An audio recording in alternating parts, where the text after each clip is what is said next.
You're welcome to Breakfast Central. Thank you for joining us this Wednesday morning. Thankfully, it's not a rainy Wednesday morning. Well, the rain had started to show in some parts of Lagos, but some other parts are still pretty much dry. And we hope that today is not in any way, shape, or form as wet and gloomy and flooded as yesterday was. You're welcome to Breakfast Central. I am Olive M.O.D. And I'm Ben Gabro. For the next 3 hours, we will be giving you the best of news, insightful conversations, and discussions, and everything you need to start your day right. And like Olive said, I would like to disagree with Olive. We need the rains so that farmers can have a bountiful harvest. Not the kind of rain that we saw yesterday. No, not exactly. I said, I hope that yesterday was terrible. Yesterday is even bad for farmers because it will flood the farmlands. It would just really, it would do damage to their farming. Yesterday was terrible. Not only was it rainy, in fact, my car right now, I'm praying to God. Do you live in a riverine area, perhaps? I do live in a riverine area. Anyone who lives on the island in Lagos, we live in a riverine area. Because very soon, a number of us are going to be buying like canoe and boats so that you can use it to come to work. I know what to gift you. For my next birthday. A life jacket. And life boy. That's a very good one. A very, very good one. Very considerate. Thank you very much for being a very, very kind. But you know, surprisingly, there was, I'm speaking for this axis of town, there was little traffic. Maybe people just decided not to go out. The schools have resumed, the rain was heavy, and then just moving around this axis was easier than expected. You know how they say it on social media? Peace of mind won't finish mainland people. Yes. That's really what it was. Why the rest of us? Palpitation won't really finish us. But that's why you are called highbrow Lekki, highbrow Victoria Island. They don't use highbrow. Highbrow is not for nothing, in it. Ikeja is just ordinary Ikeja. Wow, okay. The floods, the rain, the gloomy weather wasn't the only sad thing that happened yesterday. One very sad thing that happened was the fire outbreak that we saw in two different parts. Yesterday, there was a building that had the fire outbreak. We have videos on social media of people trying to allegedly jump out of buildings. Initially, it was a very sad thing. Initially UBA had people had thought that it was a UBA building in Marina that was on fire. And then UBA put out a statement saying that, contrary to reports, public reports, that it's not the UBA building in Marina that was on fire. And the Nigeria Fire Service had also put out. So if our producers can please share the press release and the tweets that these handles had put out talking about what the true position is regarding the fire. But it's a really sad thing that every year, towards the end of the year, it feels like there's always a fire incident in Lagos. I mean, just to quote your second most used quote, after two things can exist at the same time. Your second most used quote is when you keep doing the same thing over and over again. It's insanity, innit? In it. Yeah, so we've noticed the trend, especially in the Lagos Island area, where you have this closed markets of fire incidents year on year, and we've not been able to nip this in the bud or find a permanent solution to it, which has led to loss of billions of naira in property. But like Olive said, that's the tweet from the press release from the UBA group saying we are aware of the incident at a building on Broad Street, Lagos Island, which incidentally houses one of our many branches. As against online reports and social media, the affected building is not the UBA House Marina, the bank's head office. We have ensured the safety and well-being of our staff and customers in the branch. So that was at the branch at Afriland Towers. Yes. Still on Broad Street. But it was still Afriland Towers that had the fire. It just wasn't UBA, according to them. Now, if you see the videos, there are going to be videos that are put up online that show people trying to escape. I couldn't watch a number of these videos. And this is quite a new building, so I'm wondering. Right. They say that the fire originated from an inverter house, from one of the inverter rooms in the building, and unfortunately, I can imagine the impact of this. Lagos State Fire Service had also put out a tweet detailing what had happened. They had said that they responded to the fire outbreak at this 4-story building with the blaze reported from the 4th floor. They say here that the Federal Fire Service is actively responding to a fire outbreak at Afriland Tower, Broad Street, Lagos Island, following a call received at 1:24 p.m. Upon receiving the alert, the federal fire service stations at Onikon and Ebute Metta were immediately deployed to the scene. Preliminary findings indicate that the fire originated from the inverter room located at the basement level, with smoke rapidly spreading across multiple floors of the high-rise building. Federal Fire Service personnel swiftly commenced evacuation of occupants while simultaneously launching firefighting operations to contain the blaze. Their prompt action calmed panic and prevented the fire from escalating further. As of this release, crews remain on site to ensure complete extinguishment of the fire, continuous monitoring, and the safety of the structure. Occupants are advised to remain calm and cooperate fully with emergency responders as operations continue. But that's not the only tweets that they had put out. There was also one where they had said, they had talked about the number of people. I should probably look for that one as well. They had talked about the number of people that were being resuscitated, and yeah, let me just double check that. But yes, it's a really unfortunate incident that we see here. I mean, I'm just wondering. It's a disaster. It's a fire incident, and you know it's easier to have the luxury of hindsight and speak after the fact. But yes, looking at those workers in that building trying to get out from the window doesn't leave much to be desired. You wonder where the fire exits are if they don't have regular fire drills for such a building. I mean, it's something your health and safety units should engage in fire drills regularly. We used to do it at our former workplace. We used to have fire drills. There will be false alarms and all of that, so you can get used to it. And then there's a general assembly point where you go to in case of a fire. Just to quickly mention, I forgot to, you know, I don't believe that, I don't know that we have this tweet yet, but there was an update. They said a total of 9 victims have been rescued, 5 individuals have been successfully resuscitated, several others escaped unhurt, while efforts are currently ongoing to resuscitate the remaining 4 individuals. That's the latest. But the unfortunate thing is, while that fire was happening in Afriland Towers, that's not the only fire that we had yesterday.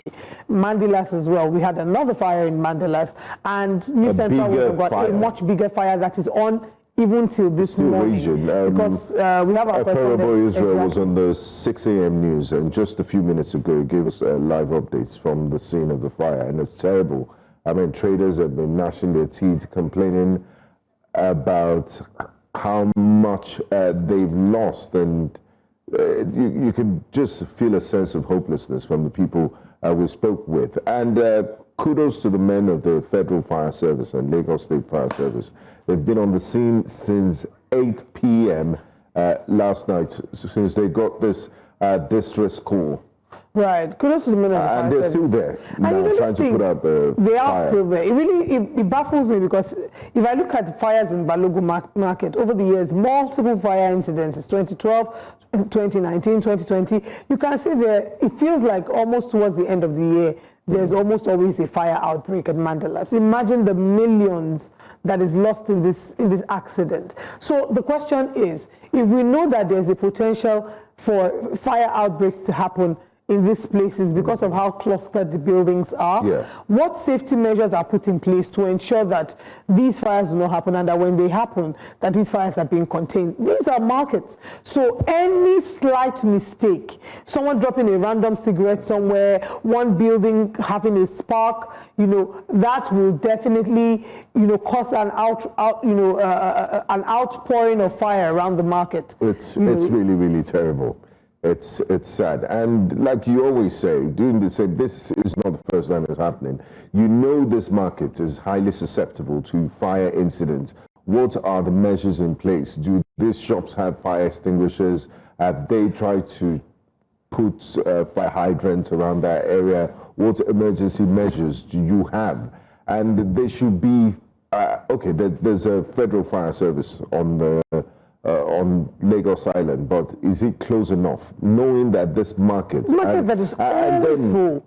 I feel the traders should have a self-help type of mechanism and not always wait for the federal government to deal with this. But in our Nigerian attitude, like we like to, you know, it won't happen to me, we'll pray over it and look at the results. And fire, the speed at which fire travels. Fire feeds on oxygen, so long as there's air.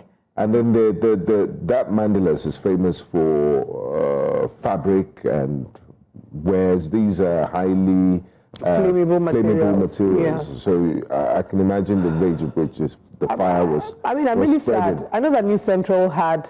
We had our correspondents there to interview. We have some of the videos we can play of people who were personally affected by these fires, people who lost their businesses. And another question would be to find out, do these markets, these traders, do they have insurance for their business? It would be great for the government to have regular routine awareness, to put systems and structures within the market that teaches them about how to prevent a fire, how to control a fire, and then emphasize the need for them to insure their properties, because also not to store petrol and combustible items, and also not to store combustible products like chemicals and highly flammable items in the store, because some people will definitely have kegs of petrol because of the light situation in the country. And when a fire happens, it's just recipe for disaster. This is very shocking scenes, very Armageddon-like scenes, and people just crying and complaining about the losses they've incurred. My heart really goes out to them. My heart goes out to them, and I'm wondering why the rain did not choose this time to fall as heavily as it did, because this was a rain that started as early as 3 a.m. yesterday, and for the most part of the day it was raining. I don't know if maybe the rain happening at that time would have helped reduce the impact that this fire had.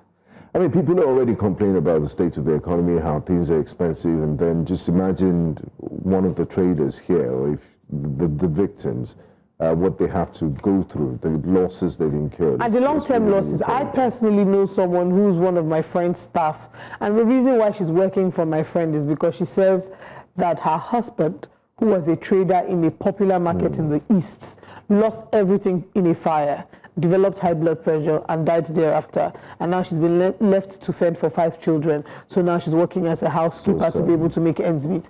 We see it here, and it just feels like, oh, it's so sad. But there are far-reaching effects. They're personal stories. They're personal stories. They're people who are feeding families. They're business. The Easterners, and it's not just Igbo people, but yes, we know that Igbo people are, a lot of them are involved in trade and community. So it's usually like family business. Uncle, father, brother, all of them, they have shops around each other. They invest in the family business. Now, regardless of whether it's an Igbo people or an Igbo person or a Yoruba person, imagine the number of businesses and families that would have lost their source of livelihood just by that fire yesterday. Again, and why I want to say, whilst I want to say that it's shocking, it's not necessarily shocking, because it's not the first, second, or third time. So when are we going to put that foot down? When is the fire service going to conduct regular checks and this market to ensure that there's compliance? Mandate it. And say that anyone who does not attend these fire drills, there would be punitive measures. Maybe there will be fines. I mean, there are days where, like Thursdays in Lagos, Thursday mornings is the day for sanitation. So you can use it to do health and safety rounds and teach them on preventing this fire hazard on the same Thursday, or choose a day, because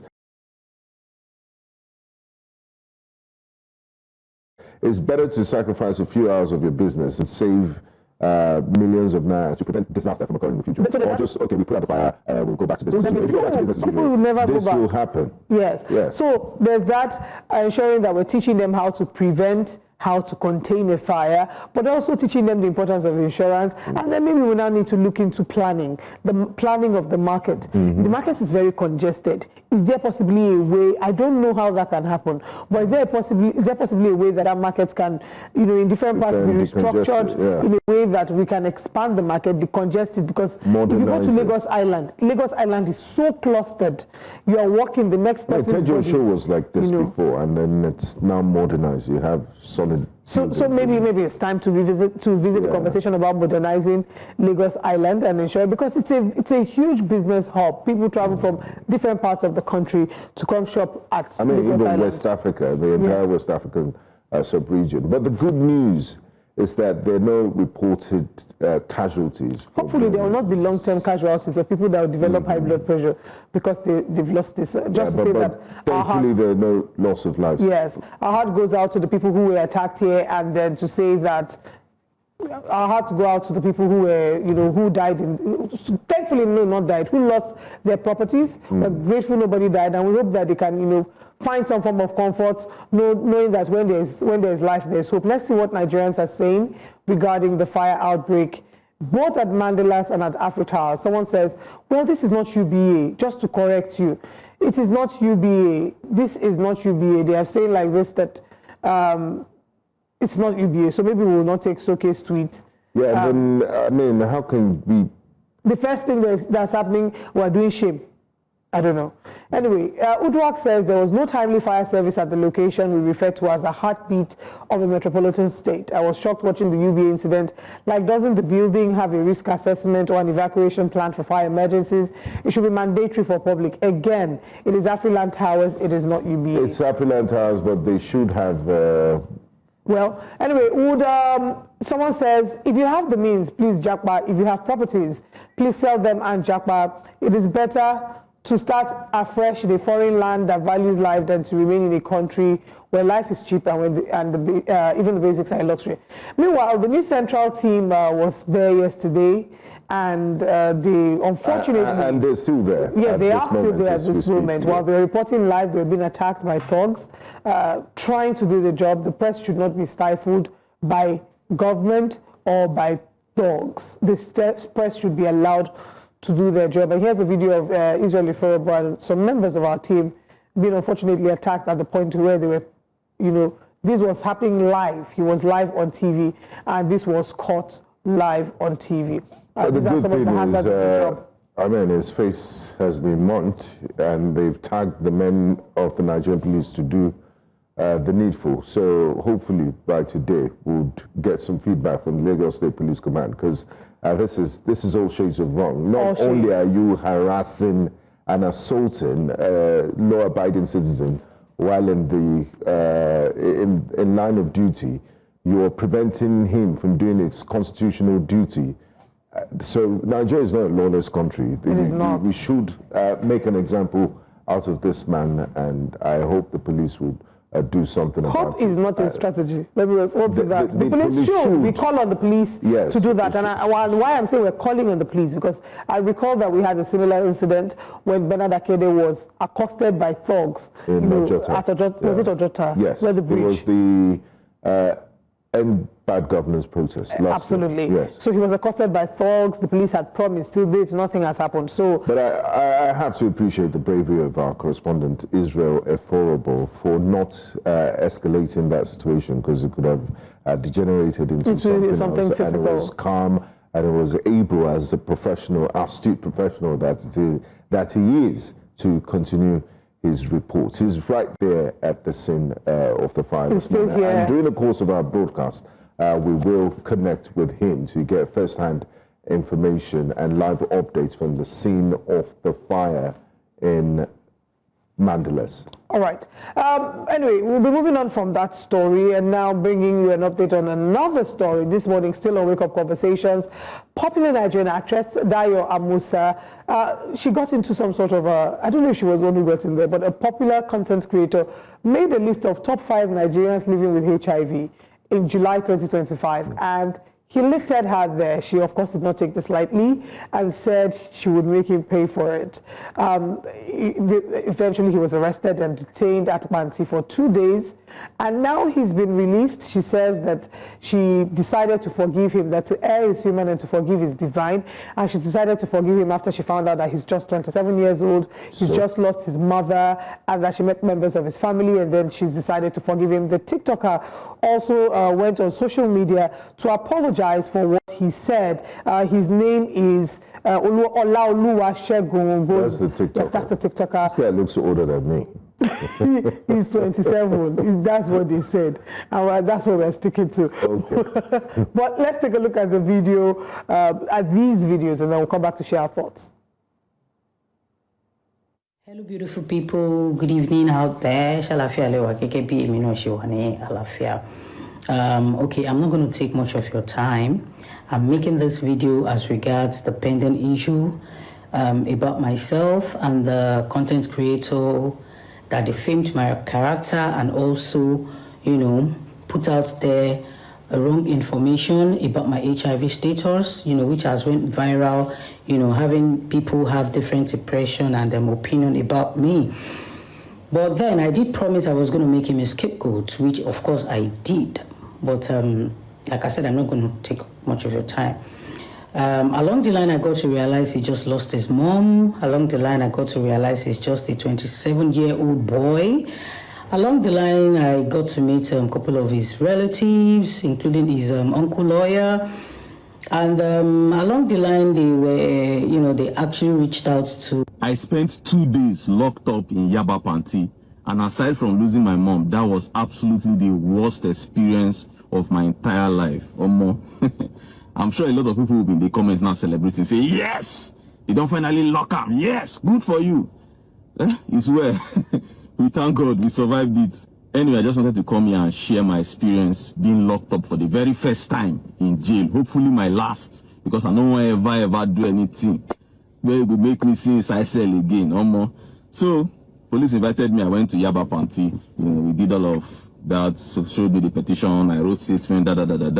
They now told me that I was going to be detained. My mind started to beat like this because of all the stories I don't hear. Now Yaba Panti is the most notorious, police station. And there they lock the craziest of all the criminals. Hey, God. When you're so scared, when shit will come, they worry you. Hot shit been they worry me. I beg the officer, I say, I beg, look, I go shit. Because in my mind, in that place, now people were shitting on their body, people were pissing on their body. That's what I was imagining, that there was no even toilet, nothing, or more. Thankfully, there was actually a toilet inside the jail. So I begged the police officer, say, officer, I beg, make I go shit. The man no agree. By this time, they have removed my shoe, removed all my this, I just did. They walk out barefooted for that place, like, see, Anyway, they took me to the jail cell. As they just brought me to the gate of the jail, like this, a barrage of boys just came. They pushed those one back, opened the cell, threw me inside, and locked it. So when I got into the cell, one rugged-looking guy now came, stood in my front, and that one was behind me. He now told me that I should dobale and say, "Good afternoon, officer." So they call like high-ranking inmates inside that cell. They call themselves officer. Say I should dobale and say, "Good afternoon, officer." That's why I lie down flat on the ground. I say, "Good afternoon, officer." I stand up. They say, "Dobale again." I lie down again. "Good afternoon, officer." Inside this cell, there is no furniture of any kind. It's just an open cell, and then, this kind of toilet tiles on the ground. I'm glad we're back, and I don't think that young man deserves any extra second of airtime, because he erred. He's a 27-year-old man, and we should take responsibility for our actions. He clearly knew what he was doing when he came up with an imaginary list of top Nigerians living, celebrities living with HIV. And I'm glad, kudos to Daya Amusa for making a scapegoat out of him, or making an example out of him. I'm not sure he's remorseful, because he still has time to do content and stuff. Well, he was remorseful. There was another video of him apologizing. And joke about his experience at Panti. This just goes to show you that, look, we have freedoms, but our freedoms are not absolute. There's freedom of speech, but freedom after the speech, like Idi Amin says, is what we cannot guarantee. So we should use social media responsibly. And don't think you're anonymous. There are ways of finding you. People would find you. Don't leave comments. I mean, it's the toxicity in the space, the tribalism. It's someone lost their mother, and then I saw a tweet saying, yes, he deserves it because she's from a different tribe. I mean, how low can you get as a human? I can't be friends with such a person. And I judge people that follow those sort of accounts, because when you click, you can see followed by. And I'm wondering what sometimes followed by, but you don't even know the kind of tweets that they put out, in all fairness. Because there's some people that I followed that I've muted, because you follow this person because you have a relationship with them, but they're like, they've been tweeting a lot or posting a lot of nonsense lately. Let me give them a bit of chance. Until then, let me mute them so that I don't see anything that will trigger me. Anyway, but when I heard the story, there are a number of issues that came to mind. First of all, would be the fact that content creators, social media personalities, or online personalities, vloggers, YouTubers, must take responsibility for the kind of information that they disseminate. He picked up a 2019 post that she had done about her HIV status, where she had encouraged her followers to go and get their status checked. and he then made it into content, it would seem. So do not put out unverified information as much as you can, make sure that you do your due diligence. But what this shows is that, unfortunately, he was very careless. He put out an information that was untrue, and the result of that information was what made Dayo Amusa react the way that she did. Secondly, it also highlights to me the fact that there is such a huge stigma against HIV and AIDS still in Nigeria, unfortunately. Because if he had said top 5 celebrities living with malaria, Dayo Amusa would come and laugh and say, Kilonshele, what's wrong with you? I don't have malaria. She wouldn't have reacted as she had reacted because they said she has HIV. And HIV is not a death sentence. I wish that this would have been an opportunity as well to collaborate with US, I forgot the name of the organization. Action Aid. And all the people who advocate for the, the information, spreading information about HIV, to say that living with HIV is not a death sentence. There are people that have HIV that live decent quality of lives. They will live as long as they were meant to live, so long as they take their antiretroviral drugs that keep their viral loads low. And that we need to get to a point where, yes, we're fighting against having a complete eradication of HIV, but until we get there, that people are encouraged to go and check. Because if you see that when you are said that you're said to be HIV positive, it's like a stigma. People will not want to go and check. People don't want to know. So I wish that this was an opportunity, a teachable moment for us to advocate that people need to go get checked, which Dayo Amusa eventually did, because she posted and asked people to go and get checked, and she posted that she was negative. So that's that. The third thing that came to mind would be the mode of arrest. He did something wrong. He defamed her. And I put defamed in quotes because it's unfortunate that we've now made HIV look like it's such a terrible thing. So he defamed her. He was invited for questioning by the police. He should have gone with his lawyer. Next time, if you're invited by the police, go with your lawyer. He was invited for questioning. And then from there, they took him straight to Panti. And according to Nigeria's constitution, our constitution provides for the ways in which arrest should be done, and he should have been brought before a court within 24 hours. He wasn't Panti. There should be a court about 40 kilometers from Maybe Panti. He was arrested on a Friday. Well, that's possible. I thought about that as well. I don't know the details of that. So I was a bit concerned about that. But I think, again, it also highlights the issue of the state of our prisons and the very terrible ways in which people are made to live in prisons. If you watch the extended video, that's even a holding cell. Yes. Yeah, if you watch the extended video, he said that the cell he was made to stay in is called Singapore, because that's the best cell in Panti. Wow. And they said it's Singapore because there's a camera there, so when you come in, they will not beat you. That if you go to the other cells, first of all, as you are coming in, they first of all will come in with beating. If you go to like Uganda. or Somalia. So that they would welcome him with beating, that he wasn't beaten, but even in Singapore, there were about 60 in a room. There was an open latrine, so you can literally use the latrine and then come back and stand. So you are inhaling and exhaling smell from the latrine. He talked about the mighty mosquitoes. People slept on the ground. The only reason why he was allowed to sleep on a terrible bunk bed is because the VP, they have presidents and they have vice presidents. They have officer EXCO. The EXCOs in the prison. The vice president apparently recognized him from TikTok and said, I follow you. I have my account turned on. I turned on post notification for you. So he was a fan, and that one guided him. Regardless of whether the person committed a crime or not, the Constitution provides for rights to dignity of human persons. Nigerian prisons strip Nigerians of that right to dignity of human persons. Nigerian cells, Nigerian detention facilities, and even the Nigerian police in some cases. Yes. So I think, again, that this brings about the question of how do we treat people when we're keeping them in holding cells or taking them to prisons. And I know it's easy for people at home to judge and say, you know what, they are criminals, they deserve it. But let's also know that sometimes innocent people end up, and it's not everyone that is detained that is a criminal. So by association, things happen, and people end up in prison. For example, a banker whose subordinate stole money. They were all detained. He had nothing to do with it, and he ran away from the countries, but he was detained. So please, there are decent and they're regular folks that end up in this sort of situations. And please, even if the person is a criminal, they deserve some level of human dignity, like you said. So let's do something about the state of and they deserve to have their day in court. So I think that those were the things that jumped at me when I first heard that story. Like they deserve to be treated like human beings. They deserve to have their day in court. There are people, the number of prisons and cells abroad that even offer better quality of accommodation and life than some people are living. Of course, there are some, in their countries. Unfortunately, there are many postgraduate hall residences in Nigeria, and I can speak for the prisons in Norway, for example. And you know why that is sad? It's sad because when you go to prison, it's supposed to be a rehabilitation, a correctional facility, but it doesn't correct anything because you go there and the quality of life you live is worse, and it makes a lot of them even more hardened.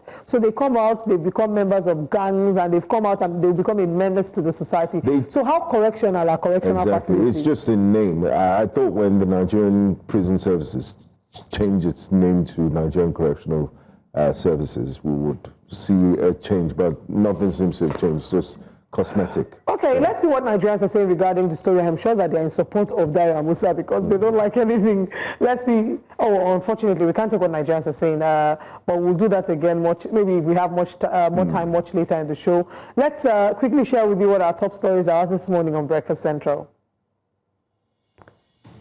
This morning on Breakfast Central, NLC rejects new dress code for Delta civil servants, and they have bickered over this policy. We'll look into the details of that. Dangote addresses union, affirms new trucks are for job creation, not market takeover. This is, of course, in regards to the fear of monopoly. Governor Fubara gears up for return.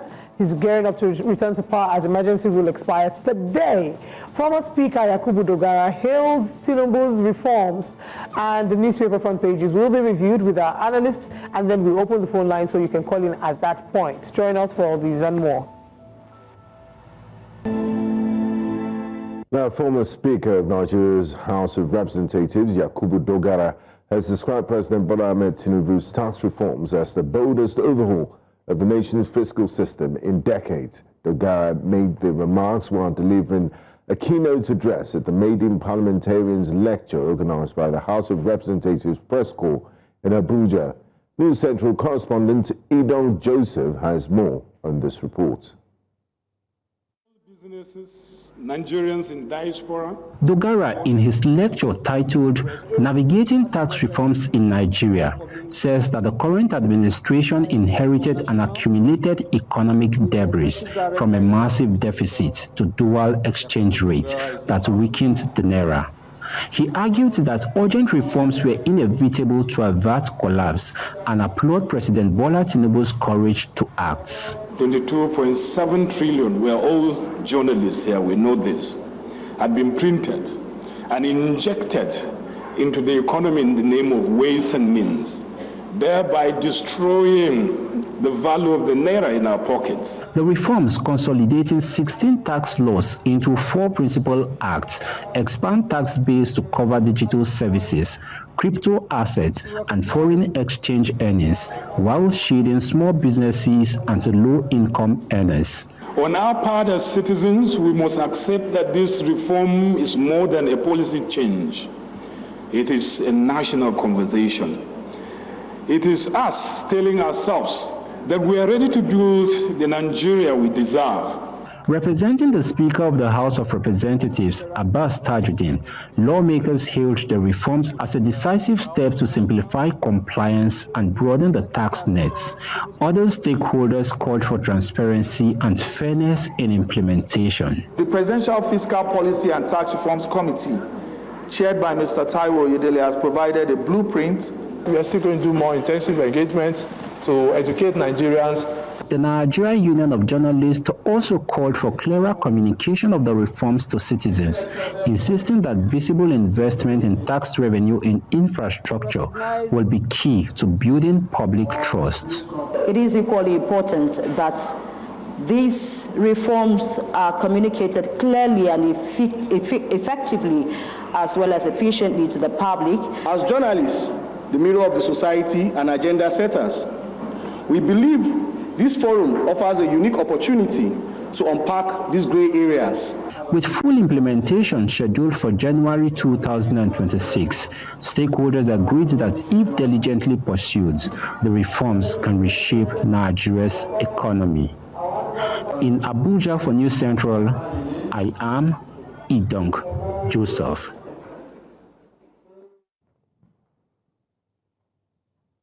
We now move to another story, which is about the dress code controversy in Delta's state.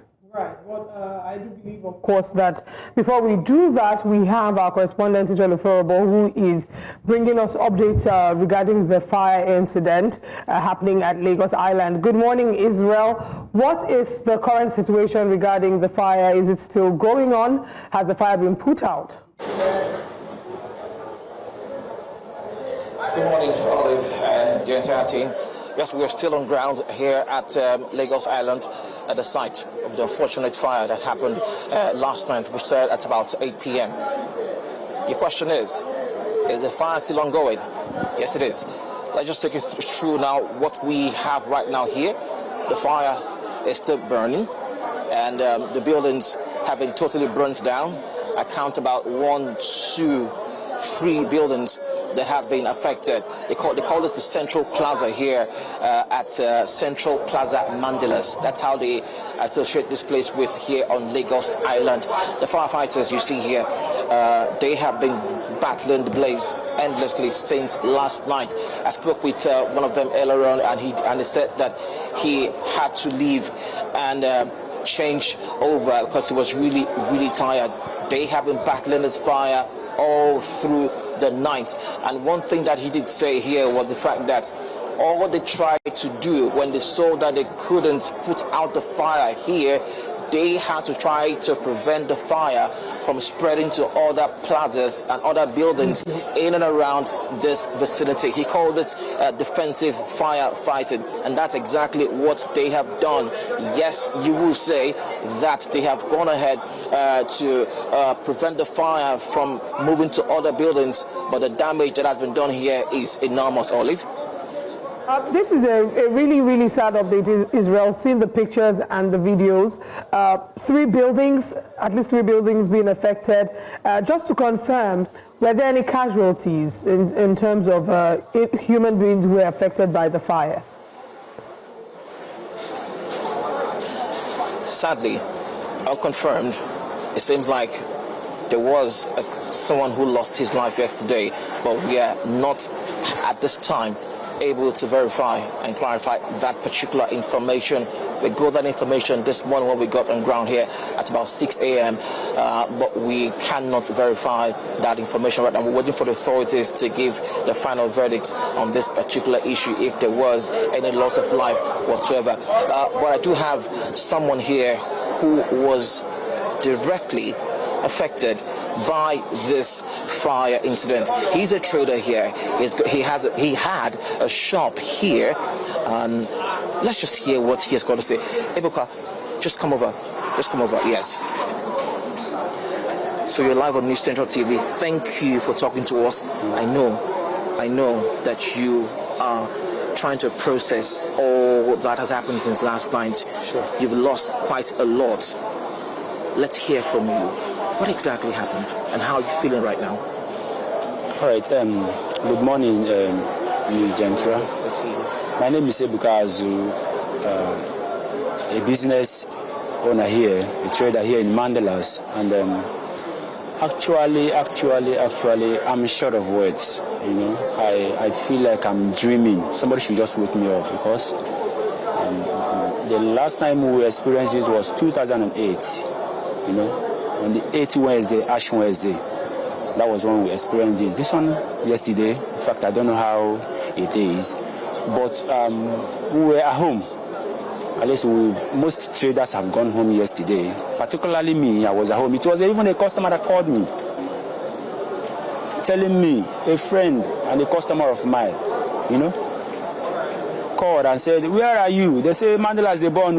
I said, which one is Mandalas they born? The Mandalas I just left now, me, my wife, you know. And before I could, he said, "Central Plaza they born."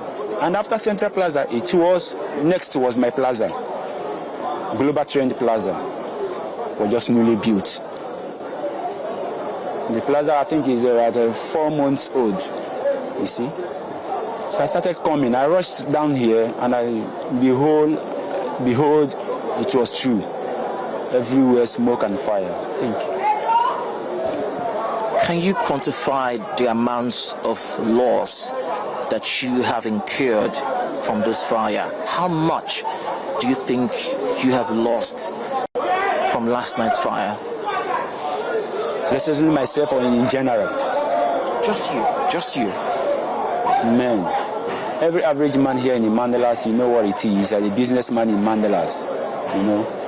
The goods, particularly myself, even an average man here in Mandelas, run into millions. So you know what it is. You know what it is for a businessman here in Mandelas, run into millions. So we've lost millions. I know this is really hard to process, but were your goods insured? Was there any insurance for your goods and for this market, the traders here? Do they do things like that here? Insurance? I think those who were educated on it individually does, you know. I think those who were educated on, those who were lectured about insurance, those who knows about insurance knows the importance of insurance. So they do. What are you going to fall back on right now, seeing that you've lost a lot here? Sure. What are you going to fall back on? Yourself, my brother. Like I said before, I think if I am dreaming, somebody should wake me up that this is not true. I don't know. Because when I came here yesterday, when I was called, I rushed down here. I saw my plaza that I just left not an hour ago burning. I could not ascertain myself in. When I tried to, they pulled me back. You know, so many other people. We were here till I personally was here, and every other person, some slept here. But I left at about 2-3 a.m. And I came back this early morning, about 6 a.m. to see if I can access myself to the shop to see if I can remove a pin. But lo and behold, this morning, it was even the shop that, if you know, was still on. The fire was still on. What do you think the traders here should do right now to make sure that they can move on with their lives right now? Because it's really hard. It's really, really hard right now. What do you think they can do? For now, I just like this thing that I'm saying is out of my brain wasn't calculating about what I think what we should do.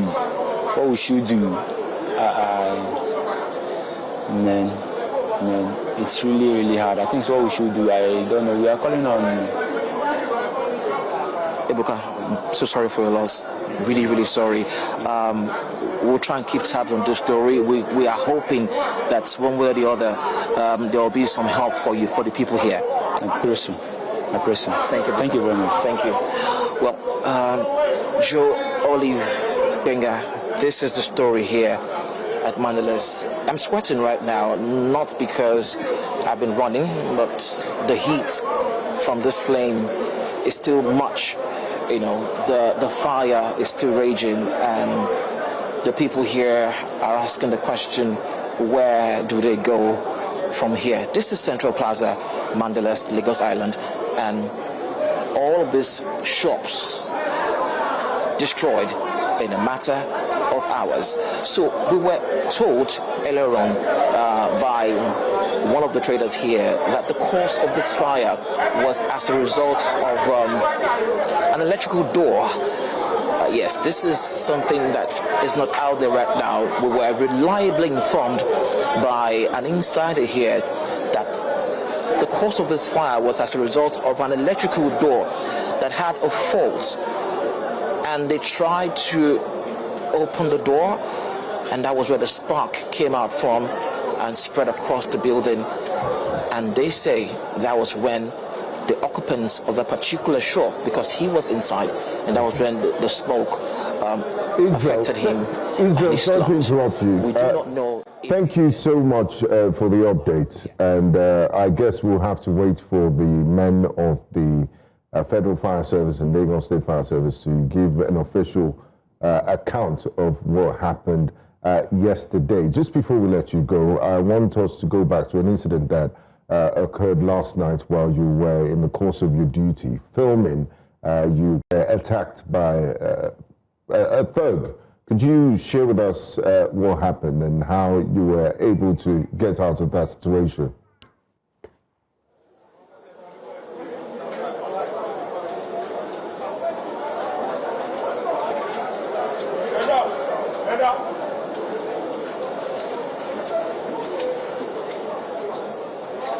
Israel, I don't know if you can hear Benga. He's asking, to as quickly as you can, in 1 minute or less, to detail the incident of what happened yesterday when you were attacked. All right. It would seem that we'll not be able to have that conversation now. We'll definitely reconnect with Israel much later. But thank you very much, Israel Fubara, for bringing us that update. We'll go on a break now, and when we come back, we have other conversations. Please stay with us. Welcome back to Breakfast Central. Now we head into Delta State, where the Council of the Nigeria Labour Congress is drawing a battle line with the state government over the newly introduced dress code for its civil servants, as the state government insists that the policy is aimed at promoting discipline, decency and professionalism within the civil service. In a recent directive, the Delta State government had mandated male workers to wear suits from Monday to Thursday and traditional attires on Fridays. The state government also prohibited braided or tinted hair, long eyelashes and artificial nails. Joining us to react to this development is the chairman of the Nigeria Labour Congress in Delta State, Mr. Goodluck Ofobroku. Good morning, sir. Thank you very much for joining us. Good morning, and thanks for having me. Let's get your immediate reaction when you heard of this new policy that was implemented or is set to be implemented. What was your immediate reaction? I was very, very sad, because as representative of the workforce, if you have issues with regard to the dressing of workers and you want to implement a new policy, you ought to discuss with the leadership of the workers. But that was not done. Arbitrarily, a circular was issued telling us that this is how we'll be dressing henceforth. And apart from that, they now stated the type of clothes to be worn by civil servants from Monday to Thursdays and what is to be worn on Fridays. For example, on Fridays, they said native attires are allowed, but it must, in the circular, that it must be senator suits or modern day kaftan and no resource control or purpose cap. I will say why. We do not have the kind of money they have. We don't have money to sew senator suits. We are not politicians. We don't work in the National Assembly or State House of Assembly or any other political office. If they have money to sew senator suits, we don't have. So our high target to Accra, that is within the reach of our salary, is okay. The civil service rules 04314 states that no officer should dress in a manner that will be deemed inappropriate for the work he's performing. It didn't say we must put on suit or senator suit or modern day kaftan or shirt and tie and trouser. So that is where we said no. You ought to have discussed. They will draw your attention to the kind of jobs we do before we know the type of dresses people will wear. Some workers are agriculturists. They live in farm settlements. Once they wake up in the morning and eat their food, the next thing is to enter inside the farm and begin to work. So if I am on level 16 and I live in the farm settlement, I work there, you expect me to be wearing suits inside the bush or inside the farm? So those things were not taken into consideration before they came out with the circular. So that's why we are objecting to it. Now, Comrade Fubara, you said we no go gree because the money we dey earn no reach chop. That's a very powerful statement. Can you paint a picture of what the average Delta State civil servant's financial reality is today, and how this could make it difficult for workers to abide with this new directive? Well, you know, in Delta State, the minimum wage is 77,500 naira. It cannot even sew one suit. It cannot pay for house rent because in Asaba, a 2-bedroom flat is 1.5 million a year. Room and parlor self-contained is 1 million. Just a bed sitter is between 700,000 and 800,000 naira. So if you now say we manage to borrow money to pay for our house rent, manage to borrow money to pay for our children's school fees, manage to borrow money to even transport to work because there's no mass transit, then you now want to further task our pockets. So that's why I say no, the money, even a level 14 officer does not get 300,000 in a month. And even if he gets 300,000, before you will take the complement of taxes and other deductions, the money falls to about 200,000 because you have to pay your tax, which is the PE, you have to pay contributory pension, you have to pay for health insurance, you have to pay for national housing fund and others. So the money will fall to 200,000. A good suit, a manageable one, is about 120,000.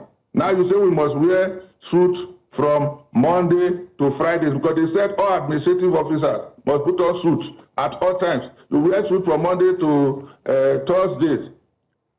Administrative officer at level 8, his salary is about 210,000 before tax and other deductions.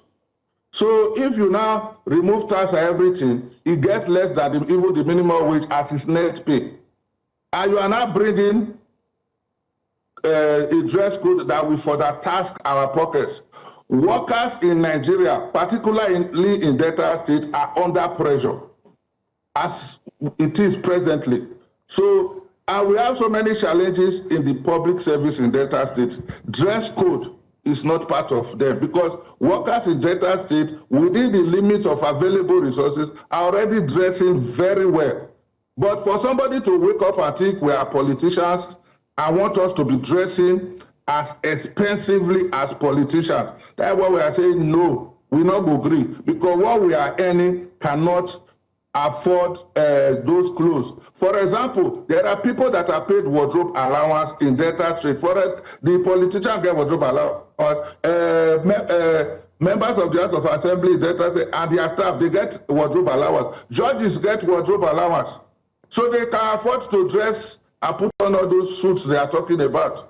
But for the ordinary civil servant, even the one that is getting minimum wage, whose salary is 77,500 before tax, you are saying this is how you would dress. Now, they say uniform personnel can put on their uniform. The civil service rule says government should provide uniforms. Where they cannot provide uniform, they pay them money to enable them wear those, sew those uniforms and wear them.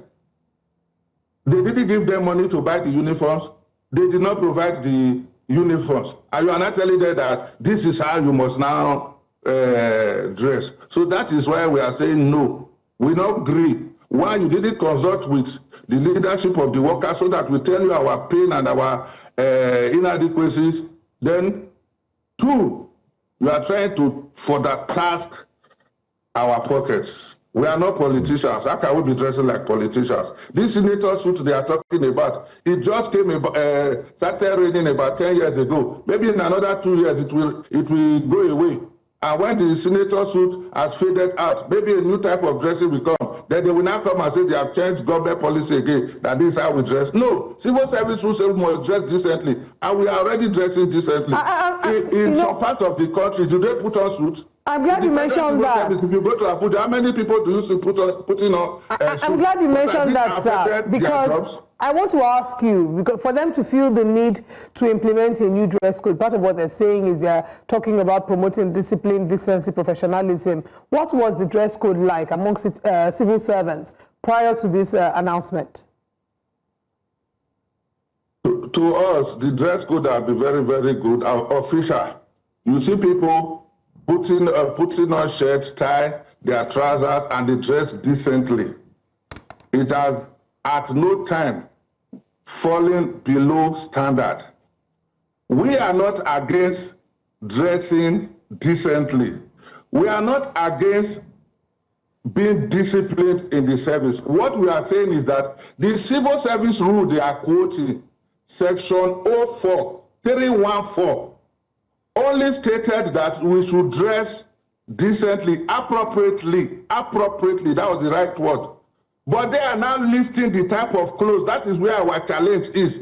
Say that it must be senator. So it means that if I buy this I-Target Accra for about 30,000 and I use 15,000 to sew it, and I dress nicely with it to the office on Friday, because it is not senator suit, they will say I'm not properly dressed. That's what we are saying, that no, I must not put in senator suit or modern day kaftan for you to say I'm not properly dressed. That's not what the rule says. When we joined the service, we signed acceptance of offer of appointment based on the terms. We cannot work for maybe 15, 20 years, now at the middle of the road, you now say you are changing it. No, that is not how things are done. The civil service rule that is applicable to debtors, that is what applies to the 36 states of this country, including the federal government. How many people, if you go to Abuja, how many people have you seen putting on suit or senator suit as civil servants? You go to the court note, how many people do you see? Is Baba Riga and Captain Debe? Has it affected their productivity? No. Has it affected the discharge of their duties? No. So we are saying, no, let us put on what is suitable. This suit you are talking about is for the Western world. That place is cold. So they put on suit, and even in the office, they drink tea to warm themselves. Yeah, the weather is hot. Most times, some of these offices do not have light. You now want the people to cram together and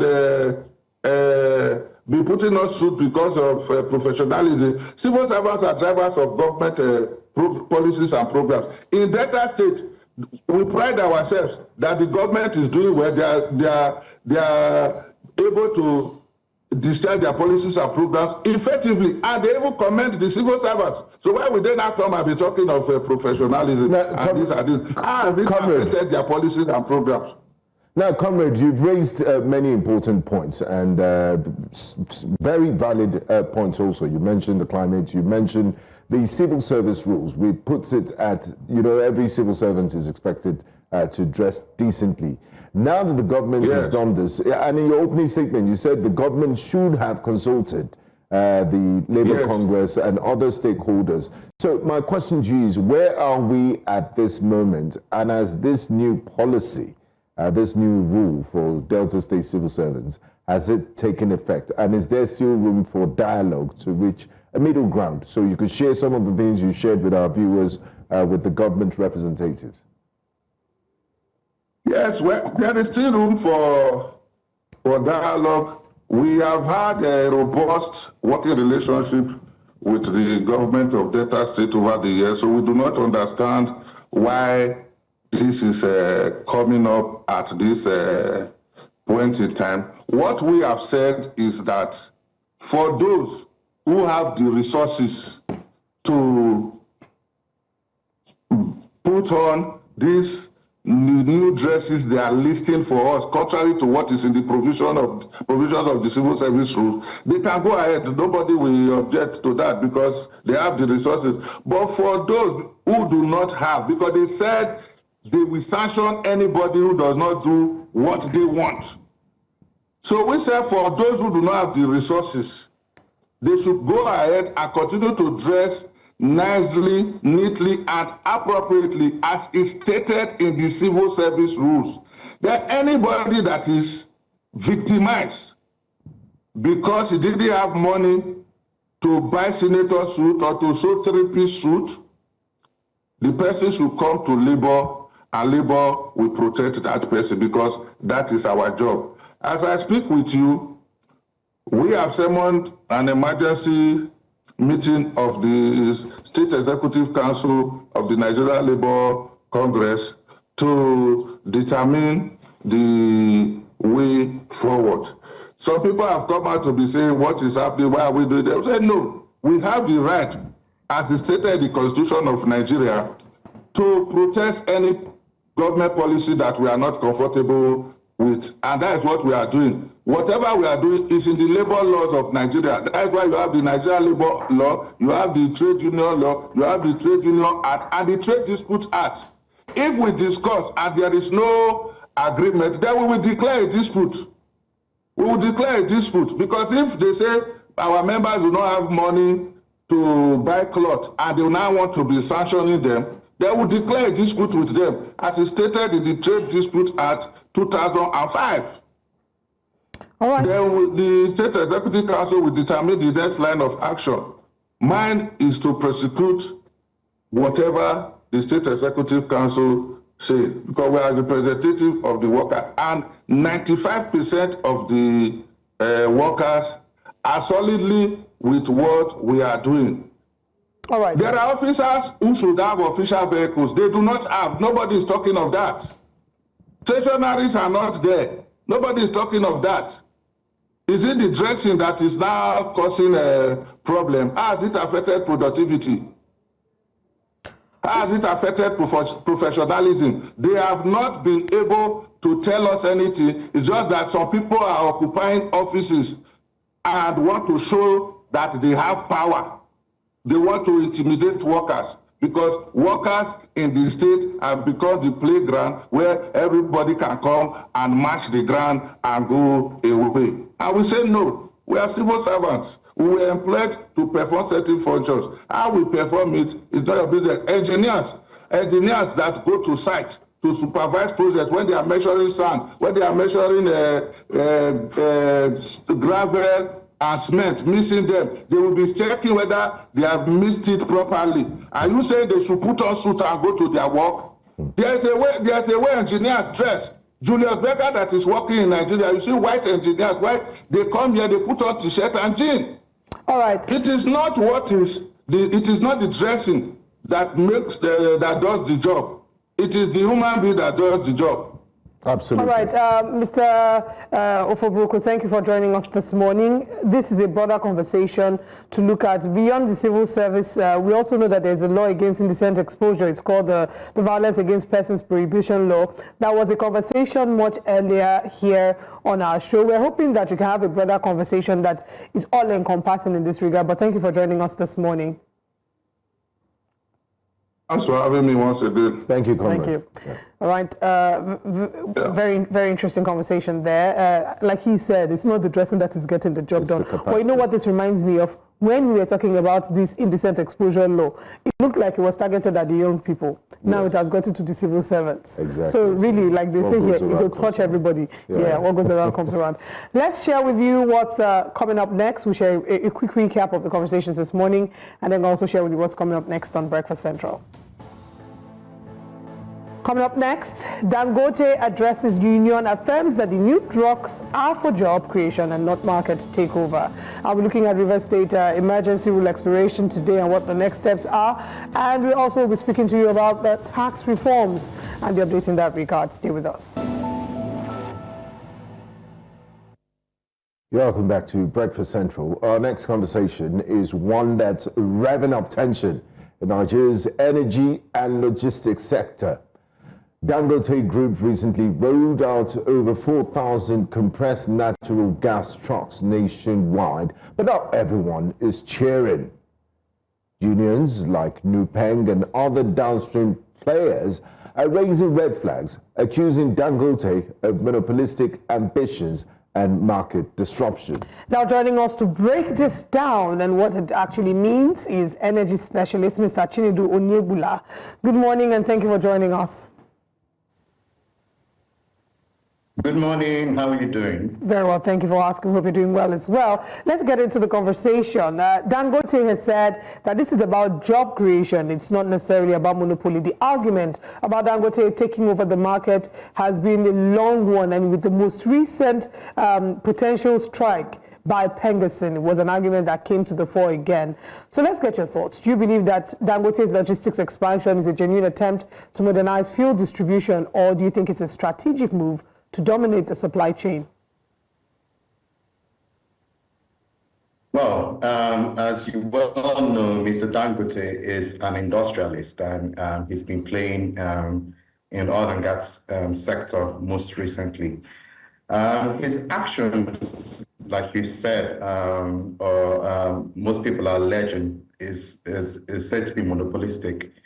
At a news conference, he made it clear what his intentions are. And his intentions are to provide job creation, enhance the value chain across the oil and gas sector, and stop the insistent failures that we've had across the value chain of the oil and gas sector. He's clearly stated and shown that his actions are not monopolistic. There's up to 6 job opportunities that are going to be created just from the truck driving value chain or sector, right? Including the drivers, the other parts of the value chain.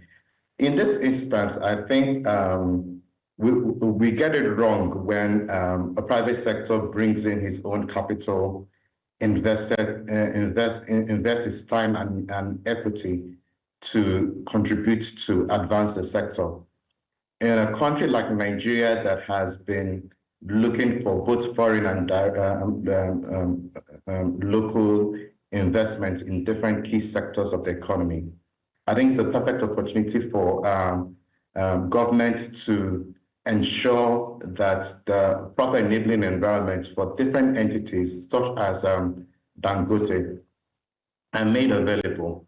And whatever the nuances or dissatisfaction by different stakeholders should be managed in such a way that it doesn't create a ruckus or embarrass the country. Because other people, other investors from other parts of the world are looking and seeing how we handle this situation, and it will determine how they, it will influence their decisions on how they come into the country to invest. So it's a perfect opportunity for government to douse these tensions and strategically. And I think Dangote has started that process. He's been very transparent in his and engaging in his processes, and should continue to do so. Now, Comrade, I beg your pardon, Mr. Onyebula, we just had a conversation with a member of the NLC in Delta State. That's why I automatically called you Comrade. Apologies for that. But my next question has to do with unions. Why is Nubank and the unions so rattled? Are their fears of job displacement valid or exaggerated? And are they trying to reap where they did not sow? Well, I mean, you've stated, well, I wouldn't state that, but the unions have made their case, right? But if you look through their statements, nowhere in Dangote's plan of expansion does he intentionally plan to displace anybody. He's a private sector player that is in the sector to improve processes, right? And the unions allege that that he is he's displacing them. If you look at it, what is the displacement? The direct access to marketers is a free market, right? It doesn't stop them from importing. It doesn't stop them from using or utilizing other avenues. Dangote has made it such that is a simple pricing for the distribution of the petroleum products using their trucks. Now, the onus is on the labor unions to decide. Labor unions made up of the different marketers that are part of that union to decide whether to patronize Dangote or to utilize their own sources. And if they can bring their prices down, better for them, right? They've always alleged that importation for now is cheaper. Dangote has stated earlier, and as we all know, nobody was willing to go into that sector when he did. And truth be told, he almost failed at this, right? He made a bold move to invest up to $20 billion to build his refinery. And no one should expect that he should become a genie or become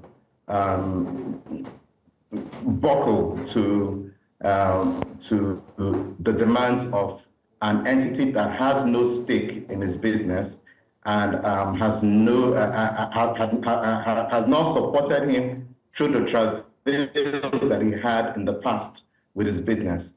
I think it's a time and opportunity for the members of the union to reassess their own market development plan and look for new markets, look for new ways to organize themselves, look for new and better ways to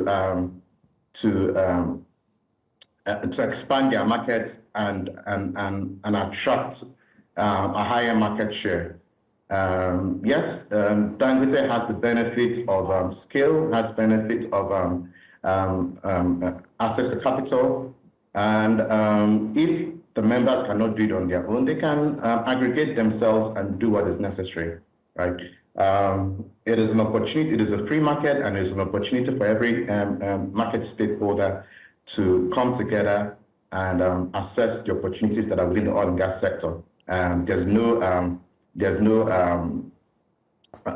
plan to sabotage or to antagonize any one person.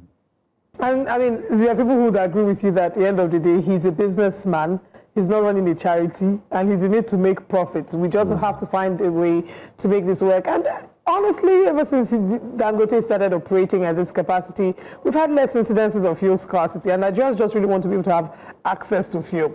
But let's talk about this seeming new order. Dangote announced the rollout of 4,000 CNG trucks, which again is half the price of diesel, cuts the third parties who will be involved. Is Nigeria's infrastructure ready to handle this new order? How can the oil marketers, Pengasin, Lupeng, how can they leverage on this? Or do we have enough infrastructure to support this shift from diesel to CNG? Trucks, for the trucks, yes. Yes. Yeah, so I mean, it was a bold and gutsy move for Dangote. And like any businessman, he's most likely done his market study and analysis and determined that even as a country transitions based on its energy transition plan to CNG and other fuel sources, that it was more competitive for him to use CNG. At the moment, the few players that are in the CNG space, NIPCO and a few others, are the ones dominating that space. And they've consistently increased their prices over time. But what we see with this transition is that Dangote has plans and is adequately prepared to ensure that this transition to CNG, his sources to power the CNG trucks are available, and that he can compete favorably with other truck drivers that rely on diesel. Diesel, as much as it has been deregulated, it is still also a very scarce commodity. and can fluctuate based on market forces. CNG in itself is a new source of energy. Okay. And I believe that Dangote has done that assessment. All right. I would. Let's hold on that thought. We need to go on a very quick break. When we come back, you can land on that thought, and then we'll ask you our final question.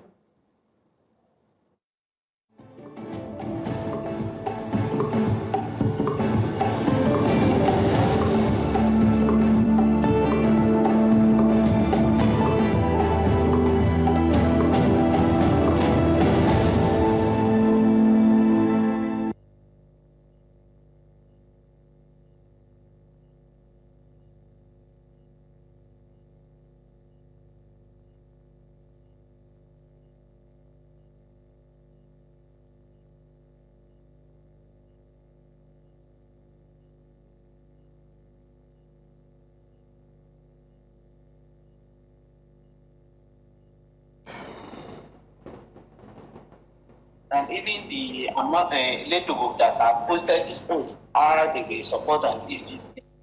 Those ones are still at. I didn't really see any joy and condition. Did you notice? That is what I'm just. Hello, Mr. Imagbe. Good morning to you, sir. Good morning. Good morning. Okay, we're just checking your audio. We'll come back and speak to you shortly in the next 3 to 4 minutes. Everything seems perfect. Thank you. It's okay.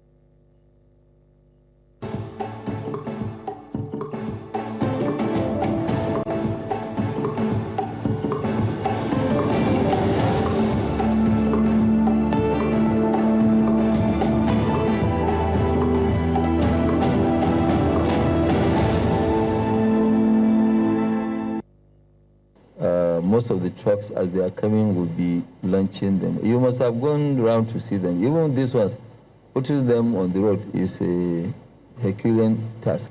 In September 2024, the same September last year, diesel was 1,700 now. All of you are buying diesel for your generators and co. We came and announced, and we brought diesel up to 1,020. Yeah, welcome back to Breakfast Central. We're currently discussing the Dangote versus Nupeng situation, and we have energy specialist Mr. Chinedu Onyebula with us. Mr. Onyebula, you wanted to land on your thoughts before we went on that break. Yes, and I was talking about the Dangote CNG trucks. In concluding, I wanted to add that it's a perfect opportunity for the federal government of Nigeria to properly align and define its plan for democratizing and improving the distribution of CNG across the country. We had the presidential initiative on CNG, and they've been working on how to enhance the utilization of CNG across the sector. With this move by Dangote to use CNG, there's going to be a need for infrastructure, deployment of infrastructure across the country, for the CNG storage units, for the dispensing of the CNG, for conversion, all the value chain components for the CNG integration into our economy. And I'm hoping that this opportunity or this plan by Dangote will provide an opportunity for stakeholders to come together for state governments and federal government in terms of how these trucks are going to be deployed on the roads, the timing, the modalities of how this, because from what we understand, these trucks are going to be about 4,000 going up to 10,000. With this amount of trucks going on our roads, there needs to be a proper synchronization and discussion on how these trucks will impact on movement, will impact on our security, and will impact on our safety. And I'm hoping that this will be a perfect opportunity for all stakeholders to come together and see how best that we can align our interests so that it doesn't adversely affect everyone that is. All right, Mr. Chinedu Onyebula, thank you for your time. All right, thank you, Mr. Chinedu Onyebula, for your time with us this morning. We look forward to having you again. Thank you so much. All right. We're moving now from speaking about Dangote to looking at the updates in River State. President Bola Tinubu and suspended River State Governor Siminalayi Fubara have reportedly cut their foreign trips short and are back in the country. Their return coincides with intensified preparations by River State Sole Administrator Vice Admiral Ibokete Ibas, who is overseeing a series of transition activities marking the end of emergency rule in the state. Both men returned to the country on Tuesday and ahead of the River State's planned return to democratic rule on Thursday, 18th of September. Tinubu arrived in Abuja after cutting short his vacation in France, while Fubara flew in from London. Meanwhile, APC members in River State have stated that they would gladly welcome Governor Fubara into the party if he chooses to join them. To discuss this development leading on to the end of emergency rule in River State as a chairman of the Coalition of River State Youth Bodies, Mr. Saviour Imaibe. One welcome to you, Mr. Imaibe. Thanks for joining us on Breakfast Central. Thank you very much. Good morning to Rivers people and good morning to Nigerians. It's a privilege to be an opportunity to be on this show this morning. We're happy to have you. Now, as the chairman of the Coalition of River State Youth Bodies, what's the official position of your organization on the return of the elected governor of River State, Mr. Siminalayi Fubara? First, I want to sincerely say that indeed it has not been a good situation here in River State. We actually wasn't happy about the situation that we faced in River State. People will see this actually as a total constitutional breach. But unfortunately, we have a government that do not pay attention to the demands of the people. Yes, so far so good. The emergency rule has come to an end. It's a good one that it has come to an end, but we pray that such a situation doesn't repeat again in River State, because we actually face a lot of hardship in this state. We are trying to see a state that will actually drive or move forward to a better system of governance. We express, trying to feel that we have a governor that was actually ready to pay attention to the people. I must confess that even when during the state of emergency, even the link road that was flagged up by the suspended governor, as we speak at this point in time, has remained dormant. Nothing is working on that road. It has created another hardship beyond the hardship that the people was facing. And that's because the emergency rule wasn't telling good on us. The entire link road that was flagged up as we speak right now, everywhere people are suffering hardship, there's no road, there's nothing, because it has been put on hold because of the emergency rule. We believe that with the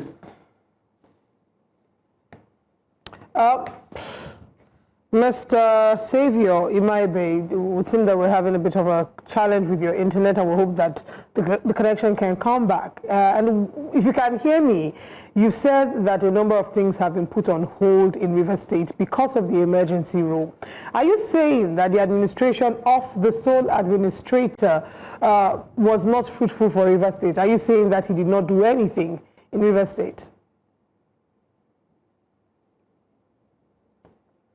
Mr. Imaibe, you were talking about some of the things that have been put on hold in River State because of the emergency rule. My question is, are you saying that the sole administrator did nothing project-wise in River State?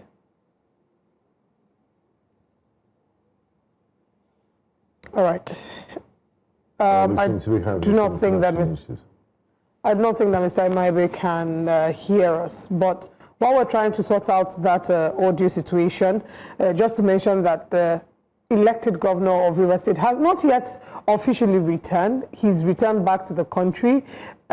Tomorrow will be a great determinant of how things will turn out in Rivers State. If there's going to be, yes, it's expected. That's the expectation. So is there going to be a swearing in?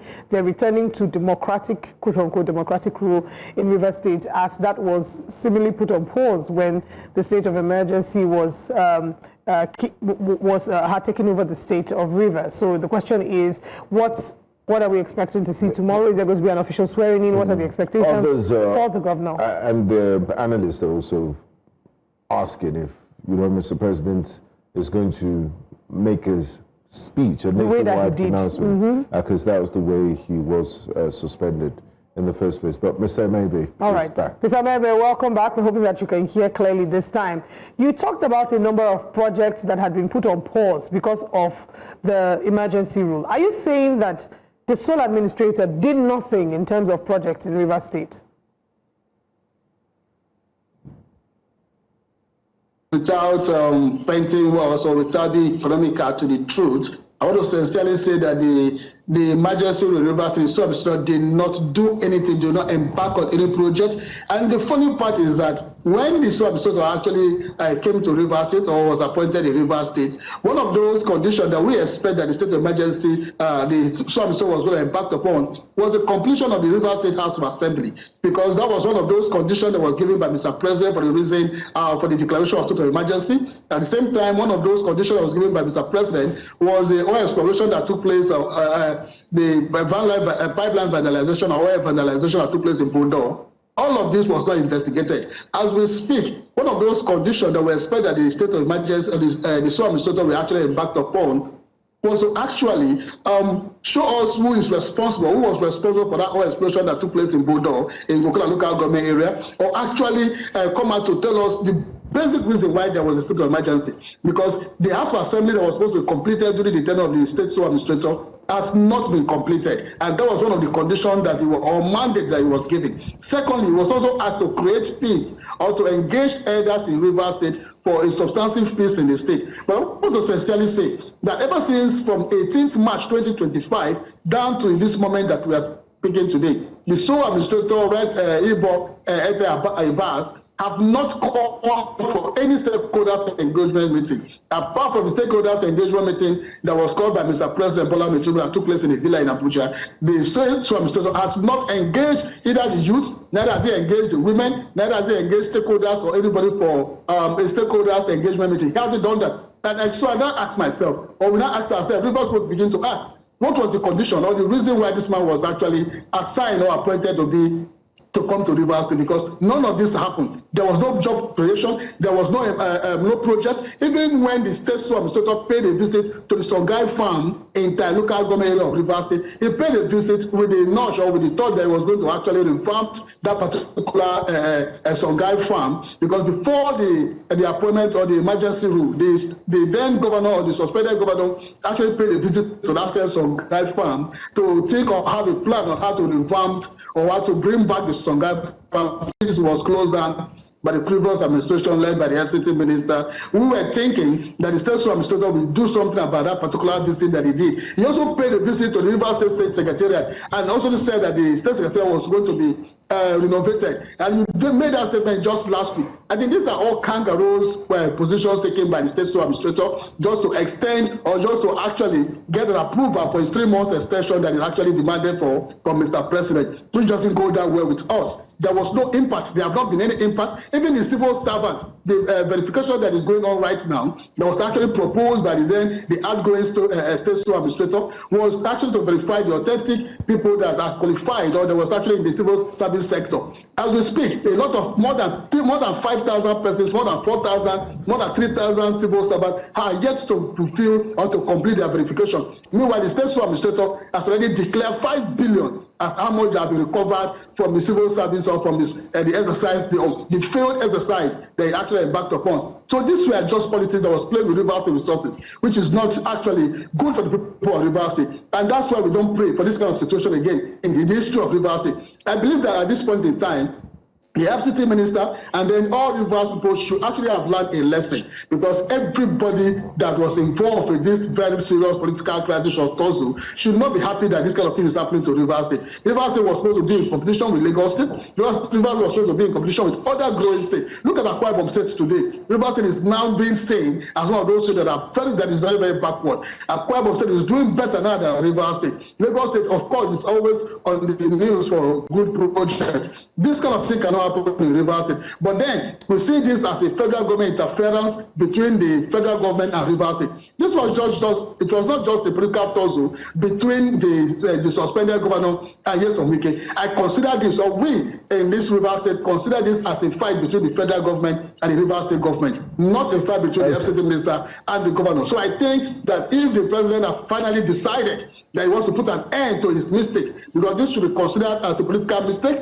this should be considered as a misplaced priority, this should also be considered as one of those wrong gunshots that was actually shot by the Mr. President. So it should never happen again in any state. Right now, we're also asking, if Mr. President was so concerned about the political tussle that took place in Rivers State and the energy that Mr. President put in the political tussle in Rivers State, if this same energy that Mr. President put in this political tussle has been put into economic situation in Rivers State, it would have helped. If it has also been put into security challenge in the country, it would have also been a major priority for Mr. President. The level of energy that Mr. President put in the political crisis in Rivers State, if it has been put into the economic hardship that we are facing in this country, I'm quite sure the economic situation that we face in Rivers State would have been a better one than it is right now. If it was also put into security challenges that we are facing in this country, the energy that Mr. President has put in and the attention that he has put into the challenges or political challenges that we are facing in Rivers State, if Mr. President Bola Ahmed Tinubu has put in that same energy in the security challenges that we are facing in this country, I'm quite sure we'll be having a very peaceful country and Nigeria will be a better place. But unfortunately, what we have from government or institutions or government in place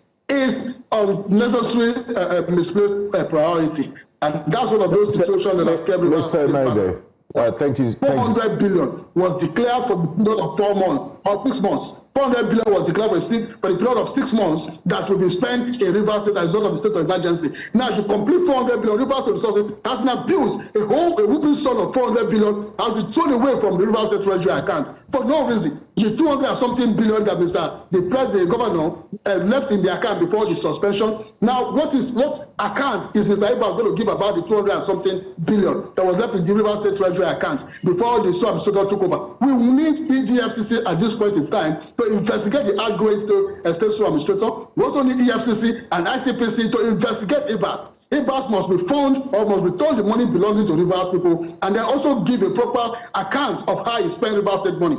So at this point, if Mr. President refused and do not call or approve the probe that we need on Ibas, then that means the President is also creating a very serious challenge for himself come 2027. Okay, Mr. Imade, I would like to say that the people around Mr. President are actually deceiving Mr. President. Those around Mr. President, his cabinet member, and those he has appointed as political advisors are not actually advising Mr. President Bola Ahmed Tinubu in the right direction. Mr. President Bola Ahmed Tinubu, we must sincerely say, as Rivers youth, that you are sincerely derailing and not concentrating on governance. Rather, you are concentrating more on politics upon politics. Ever since this president came in, Bola Ahmed Tinubu, all Mr. President has been doing was just to concentrate on politics upon politics. Okay, Mr. Imade, if I may comment at this point, please.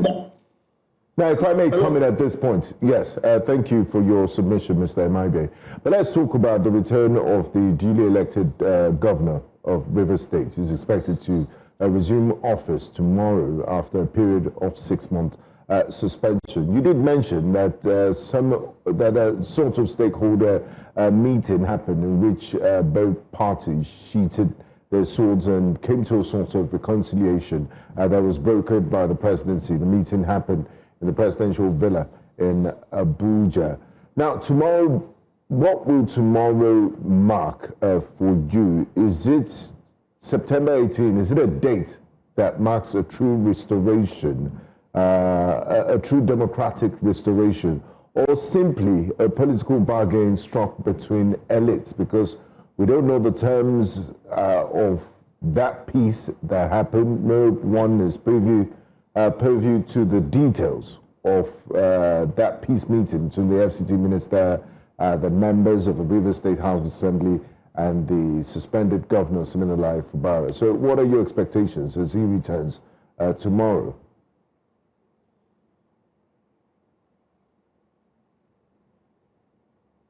At this point, I don't think we're expecting too much. We don't have so much expectation because, one, I personally, as a chairman of the Coalition of Rivers State, as a national president of South Youth Initiative, personally, and the institution, we don't see any need for celebration. There is no need for celebration. Rather, we should go back to the drawing board and ask ourselves where we have made mistake. What are we celebrating? Are we celebrating the return of democracy, the democracy that was thwarted, a democracy that was truncated by an unnecessary constitutional breach, and we are celebrating it because it's coming back to us? This is what actually belongs to us. So why should we celebrate the return of democracy when actually we are in a situation with the democracy? The June 12th that came to pass, we do not celebrate it, and then all the independent days, the celebration of Democracy Day celebration, Rivers State was not part of Democracy Day celebration. So what is the need for celebration of democracy or the return of democracy celebration in Rivers State? What are we expecting? A lot of Rivers people are feeling disappointed, so nobody is actually happy and nobody is actually looking forward for anything to celebrate. Any person that is looking forward to celebrate or trying to celebrate or making an arrangement for celebration tomorrow, they are just doing that to score some street political points. There is no need for celebration, if I must say, because I am personally aggrieved. My entire executive organization is purely aggrieved, and a good number of Rivers people are still very much aggrieved about how Rivers has gone backward. We are now 10 minutes or 10 stage backward from where we are supposed to be. So what are we celebrating? Are we celebrating the fact that the Rivers State has actually been good in the Guinness Book of Records? What are we celebrating? There is no need for celebration because we are actually not happy. Can you hear me? Indeed, all the project that was lined up by the suspended government has been put on hold. Mr. Imaibe, if you can hear me, you've talked about you being aggrieved, your organization being aggrieved. If I may ask, who are you aggrieved with, or who are you upset with? Who are you directing your anger or your grievances towards? At this point, we are seriously agreeing with the federal government interference in Rivers State politics. We are actually very much agree with the federal government interference with the democracy that actually has been truncated in Rivers State for the period of 6 months. So Mr. President Bola Ahmed Tinubu should think of what to do to make Rivers people happy again for his administration, because a lot of Rivers citizens, including myself and others, we are not happy with this current administration because it has actually created so much backwardness in Rivers State and also created a lot of hardship for the youth of Rivers State. Right now, there is no job. There's nothing going on in Rivers State. The state has remained stagnant for complete 6 months. Nothing was going forward. Nothing was going backward. Everything was on the standstill, all in the name of politics that do not favor the citizens of the state, all in the name of politics that do not have any good or positive bearing on the life of the people that you are representing as the president. So it's actually not a good one. So our grievances is expressed that is taken or extended to Mr. President Bola Ahmed Tinubu for not being able to respect the people's will, for not listening to the people's demand, and they're just paying attention to a particular cabal or a cabal that is surrounded by him, or some cabinet members that are surrounded by him. They do not mean well for the betterment of this country and for the Rivers State as the people. Because we're almost out of time, as quickly as possible, a follow-up to the question I asked you and some form of a reframing of the question my colleague asked. The governor, we don't know what the deal was, what this peace deal is that has reinstated or that is likely to reinstate the duly elected governor of Rivers State. Do you worry about what democracy will now start to look like? Because we've heard a number of people who would say that it might look like there are certain agreements that have happened behind the scenes and that the governor you elected might not be the governor that you will have returned to you. Do you have such concerns? Well, this is a concern that is actually trending in Rivers State right now, that the governor will not have the constitutional power to work, that the governor has been taken, all that the governor needs to work has been taken away from him. Rumors also have it right now as we speak that the FCT minister, by Wike, has also in the position of nominating his cabinet members in terms of commissioner in the state. So a lot of things has actually been taken from the governor. The local government chairman that actually supposed to be one of the structures that was kept on ground, and now if the the governor is being reinstated by tomorrow as assumed or as claimed, now what will be the position of His Excellency Siminalayi Fubara? Some people like us feel so much pity for His Excellency because this is not the River State of our dream. This is not the River State we actually envisage. So it's unfortunate that as we speak, a lot of secret agreement, River State shouldn't be in agreement. Just two persons can't take up an agreement on behalf of all the River State citizens. It's very unfortunate that we live in a country, we live in a state where just two persons will assume power for the entire people. It's just unfortunate that this is kind of situation we find ourselves, because what we are saying as agreement is not what is supposed to be for the betterment of Rivers people. The only agreement that Rivers will envisage is the agreement that will actually supposed to give serious attention to governance in the state, serious attention to democratic rule in the state, serious attention to the people's welfare in the state, serious attention to the welfare and the demands and the yearnings of the people in Rivers State. But as we speak, the agreement that we're having right now is local government election has been conducted, which is part of those things that we consider as agreement. The appointment of different boards, the appointment of institutions, the appointment of other tertiary institutions board, the appointment of other state board that has been appointed, even when the governor is said to be reinstated. So if actually there was a genuine reconciliation or genuineness in the reconciliation that took place between the FCT minister and the suspended governor that is about to be reinstated, then what is the rationale of the FCT minister, or Mr. President, or Mr. Ibas going ahead to appoint people in the board in Rivers State when you know very well that the governor is actually going to come back and do all of that in a legitimate manner? All of this was actually done in an illegitimate manner. I must say, in as much as people are trying to be very economical to the truth, I must sincerely say that what has gone on in Rivers is purely illegal. And if Mr. President wants to make Rivers people happy, Mr. President should go ahead and give the judiciary the total power to act, to make the judiciary an independent body in this country, so that the judiciary can act without interference from the federal government. It's unfortunate that our judiciary is not working, living up to expectation. So if Mr. President wants the people of Rivers State to be happy, they should go about and condemn and cancel the election, the local government election that was done in Rivers State. That is one of those things that Mr. President should do to pay for the grievances or for the anger or for the damage he has caused in Rivers State. He should cancel the local government election and also dissolve all appointments that was done by the state administrator now that he is about to leave. Let the state governor that is about to be reinstated come back and conduct a local government election, and then actually do that in the democratic process. An illegal government cannot conduct a local government chairman of a local government election for a democratic government. It's quite unfortunate. So I think those are one of the demands that we need from Mr. President. Let him cancel or ask the Nigerian judiciary to actually cancel the election that was conducted. And not only that should cancel the election was conducted, let it also dissolve, let Ibas or the governor also have the power to dissolve all the appointment that has been done by the FCT, by the state administrator. That will give us at least a level of understanding of fairness that indeed Mr. President wants to allow the state governor or the suspended governor to have his full constitutional backing or constitutional power. With this, if Mr. President do not do all of this, the rumor and the thought that the governor is not having anything to do will just come to reality, and it will affect Mr. President come 2027, because whether Mr. President like it or not, this is a very serious campaign against Mr. President, whether he likes it or not, whether he admits it or not. I don't know who is advising him. I don't know who is talking to Mr. President. I don't know who are those around him that is not advising him rightly, because all of this advice are ill advice that will lead to the president downfall come 2027, and this is not good for him if actually he wants to continue for 8 years, because we are not happy. And we cannot continue in a situation where we are not happy. As youth of the state, we are not happy. As citizens of the state, we are not happy, because the 6 months emergency rule did not speak or do not impart anything positive on the lives of Rivers people. Rather, it created a stagnant state. And Mr. Ibas should also understand that he's going to face posterity will speak for him. The future will speak for him. With this, it's obvious that Mr. Ibas, the retired vice admiral in the Nigerian Army, I think his office or as the chief of army staff or chief of naval staff is questionable. If this is how he became the chief of naval staff, then I'm quite sure that actually questionable means that it was actually an act of illegality or illegitimate position that he acquired as the chief of naval staff. We have to go now, Mr. Xavier Imaibe. We certainly have to go now. We've run out of time for this conversation, but thank you for joining us. Tomorrow, we'll see how things turn out in Rivers State, and we certainly want the best for the state. Thank you for your time with us. Thank you.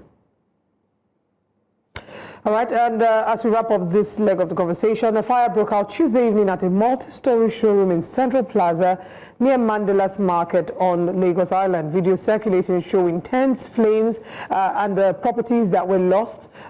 Crowds gathered at the scene. Fire services responded, but unfortunately, tons of properties got destroyed in the fire. Yesterday, our correspondent Israel Iferobo and the News Central team were on ground to bring live reports. Unfortunately, they were being attacked by thugs. We have a video showing the moment where they were being attacked live on television, and want you to take a look as we call authorities to hold them to account, that these people be brought to book. Let's take a look at the video. This is the moment where he was being attacked, and we certainly applaud our team for keeping calm and handling the situation like the professionals that they are.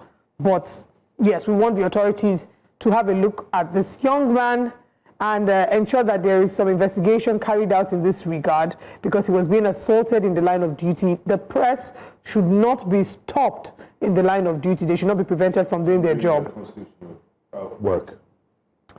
Well, anyway, we just wanted to show you that video again and to remind the Nigerian police that we have our eyes here on the Nigerian police to see what next. We are calling on the police to do their job, to make the necessary investigations and make the necessary arrests. But that's all that we have for now. We'll go on the break, and when we come back, we'll be bringing you breakfast headlines. Please stay with us. Near Mandela's Market on Lagos Island. Yesterday we did bring this update, and we've also just concluded the conversation with Israel Iferobo. Video circulating show intense flames and crowds gathered at the scene. Fire services responded promptly, but the cause of the blaze remains unknown. This incident is separate from an earlier fire at Afriland Tower on Broad Street, where the blaze started in the basement and was contained without reported casualties. Authorities are continuing to manage both situations. Residents are advised to stay safe as the situation develops. News Central correspondent Israel Iferobo was at the scene. Chaotic. The situation is that of sorrow and despair. The situation you're asking about is the situation where a lot of people's livelihood have been destroyed here tonight, today. And everywhere. Just about a few hours ago, there was another incident of a fire outbreak here on Lagos Island. We were about to leave the scene of the incident when we saw huge plumes of smoke coming through from the streets nearby to where the initial fire started from. These two fire incidences are not related. Don't get me wrong, they are not related. This is a whole new different fire, and this is happening at a popular plaza here called Central Plaza at Mandela's. A lot of people here tonight, they've lost goods, they've lost their livelihoods. Many of them were on their way back home. They had to rush back to this place to try to see if they can salvage something of worth, something that is worthy from their properties tonight. But that's to no avail. The fire service, they were here, but they just could not contain the fire after the time it started. It's indeed a very, very sorrowful and pitiful sight. I saw grown men, women, young people crying, and they're all in tears here today. It's indeed a harrowing experience. Someone said this is happening at a time where they're counting down to Christmas. This is September. December is just 2 months away, and this is happening. The blaze is huge. It has affected not just one building, but a lot of buildings around this place. I've counted 2 already, and the fire is still raging. But the fire service, they are right here, and they're trying to see as much as they can to curtail the blaze. But indeed, these were the same set of firefighters that were on the ground earlier today to try to take out the fire, to put out the fire that engulfed an earlier building today. And they had to go back and refill and come right back here. It's indeed a really, really challenging experience, a challenging one for them. So much has happened here today, and the fire, as you can see right there, it is still blazing. We have no idea how far it has spread. We couldn't stay too close to the fire because the heat was too much, and earlier on before we came on live here, the crew were harassed by the boys in this area, asking us not to film and not to shoot, but we have to do our job. The men of the police are our security security right now. They had to tell us, go back there and do your job. Felicity, this is the story that we have been able to gather. It is happening right now on the ground of Lagos Island. 2 fire incidences, all within the space of about 6 hours. People on the ground, the people on the ground here, the people you see here, they are traders. These are traders trying to make sure that the fire from the main building where it started from do not spread to their own shops, to their own building. They have tried, some have succeeded, some haven't succeeded just yet. We have no idea how this fire started, but this is the story of so many people here on Lagos Island, and it indeed brings back the question, it is begging the question, when will we stop seeing incidences like this here on Lagos Island? There are lots of people here, well, they are not hampering the rescue work and the work of the fire service, they are not, but you really cannot blame them for trying to be around here. They have their goods. I heard someone say that his boss just paid him out 300 million naira. It's all gone in that place right now. And there are lots of other stories like that. So people here, while they're not hampering, while they're not obstructing the effort of the fire service, you really cannot blame them for wanting to stay around, stick around. But then safety is also very, very important. There are no government officials here so far that we know. All we do have here is just simply men of the fire service, men of the Lagos State Police Command, and other special forces from the police. I needed to show them these guys here because they are the ones that indeed, help us out here. You can see them here, they are on ground to ensure that we are not harassed, and then we can actually go ahead and do our job. The fire is still raging. The Nigerian Army has announced the arrest of a notorious commander of the indigenous people of Biafra, IPOB, and its armed wing, the Eastern Security Network, identified as Ifeanyi Eze Okorienta, popularly known as Gentle Diawu. Okorienta was captured in his hideout at Akuyuhube, Okigwe local government area of Imo State, during a joint operation conducted by troops of the 34 Artillery Brigade in collaboration with other security agencies.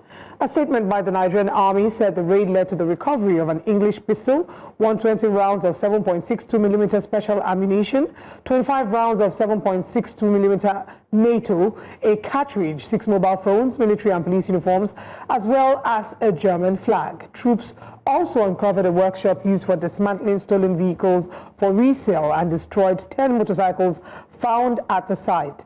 In separate operations, 12 kidnapped victims were rescued across Adamawa, Katsina, and Kogi states. Meanwhile, in Borno, 8 ISWAP fighters were neutralized during a fierce encounter with troops near the Baga Cross-Kaura route.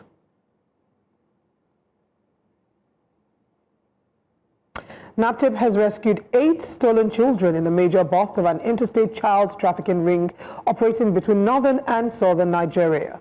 The children aged between 2 and 10 were found in a crowded orphanage in Delta State, linked to a high-ranking official in the Association of Orphanage Operators. The operation, backed by the DSS, police and Kano State officials, followed years of desperate pleas from parents and NGOs in the north. Authorities say over 70 children were discovered at the facility, including 15 newborns. And that's all we have on Breakfast Headlines. We'll now continue with Breakfast Central. Thank you for watching. Welcome back to Breakfast Central. It's now time to find out what big stories are making headlines in the dailies. Joining us this morning is public affairs analyst, chartered accountant, Sheson Okwade. It's always good to give a professional background. Thank you very much. I'm loyal to your government. Good morning to you. In fact, I'm trying to look at... let me not bring my behind the scenes back character to the breakfast. Good morning, sir. I'm loyal to your government, sir. Your loyalty is... Great to have you join us. Thank you very much. Mr. President is back in the country. 10-day working holiday is back, and it was received by an entourage of dignitaries, just the way he did when he was sent off. But let's just something that his arrival yesterday did not give good thing to us in Lagos with the inferno that happened on the island. Oh yes, terrible. Are you saying that? I'm surprised. I'm just like What a terrible coincidence. As a press time, because just looking through headlines here, the Inferno didn't make it. But it broke out, the fire broke out by 8 p.m. and I'm sure the newspapers had gone to print. They should wait. They should learn to exercise patience. And that's why television medium is good. Yeah. We're there live, giving up-to-date information. It's a very sad one, and our hearts go out to those who lost millions of properties in that unfortunate incident in Mandela's Lagos Island. But let's start with the Guardian newspaper. The headline says, "Insider threat, low confidence, hobble $14 billion aviation target." There's also PDP throws 2027 presidential ticket open to all regions. What's going on here? They had a National Executive Council, a NEC meeting, and they said they've zoned the presidential ticket to the south. And now we're hearing that they've thrown it open to all regions. We'll get details of that as we proceed. Food, transport, housing, others remain key inflation drivers. I guess that's very obvious metrics to use. Atiku meets U.S. envoy in Abuja, flays tribalism in Nigeria. There's also Obi decries normalization of violence as Kwara youths make distress call. Tinubu returns as Fubara sets for reinstatement. Labour Party 6 emergency rule probe. And federal government is insensitive to doctors' welfare, says Nigeria Medical Association. Showret House countersuit as DSS sues him, ex Meta over anti-Tinubu post. And International Day, Lagos warns against using ozone-depleting gases for refrigerators and others. And there's also crude output improves as Nigeria records first full pipeline availability in 20 years. So it's not just bad news all the time, that's positive news. But let's start with the big one here. Tinubu returns as Fubara set for restatement. Lagos Labour Party 6 emergency rule probe. Are you excited about the return of the duly elected governor of Rivers State, Siminalayi Fubara?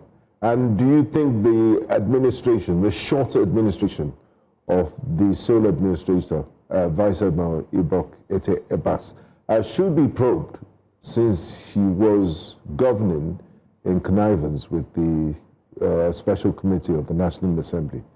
It wasn't like there wasn't any oversight on his activities in Rivers State. Thank you very much, Benga. First and foremost, maybe I'll say congratulations to the people of Rivers State. At last, at least something we've all been crying for that we should have for a democratic setting is going to be reinstated back on Thursday, which is tomorrow.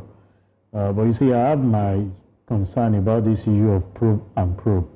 We probe what will not give an end result that is valid. How many probe have you seen come out with positive results where people are actually punished for some of this wrongdoing? And that's why a lot of us have been an advocate of saying, can we have a system that checks the activity before you even carry out those things that you're supposed to do? And in this course, for a democratic setting, I think the State House of Assembly are supposed to be check and balances on the governor of the state. But here we are, where we have a sole administrator that take decision on his own. The judiciary are nowhere to be found. So if they are calling for probe, it's good, but with what we've seen in time past, it will not yield any result. Money spent, the money don't work out. Make I use street language. If you work out, are they not going to account for it? It's taxpayers' money. It's taxpayers' money and should be accounted for. So much that we've seen in previous democratically elected governors. How much have we actually recruited back into the government coffers? Not to now talk of people. So this man was there to represent interest, and I can tell you that they will protect it all there.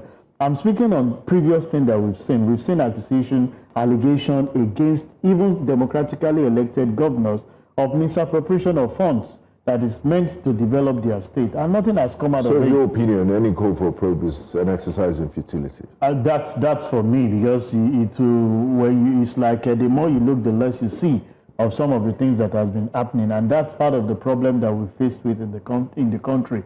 You've heard about we all listened to the issue raised by EFCC when they said they opened the first book of, when EFCC opened the first book, they didn't go in. You remember then that they said those revelations that they saw showed them there are a lot of things.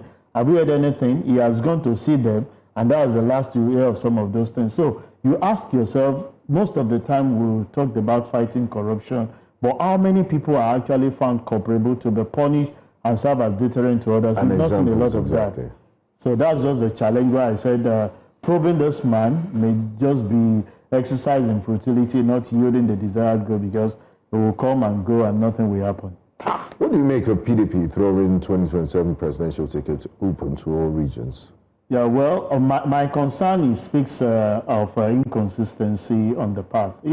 Is it the NEC that is retrieving, back their statement on the issue of saying we are giving this to the South, or possibly they have a retort? I'm sure they will not be allowing those that excuse them. That the reason for excusing that political party is they seems not to be coordinated or know what they actually want for them. But it's good. Now that they've thrown it open, do you think Alhaji Atiku Abubakar might just come back? Wow. No, I doubt.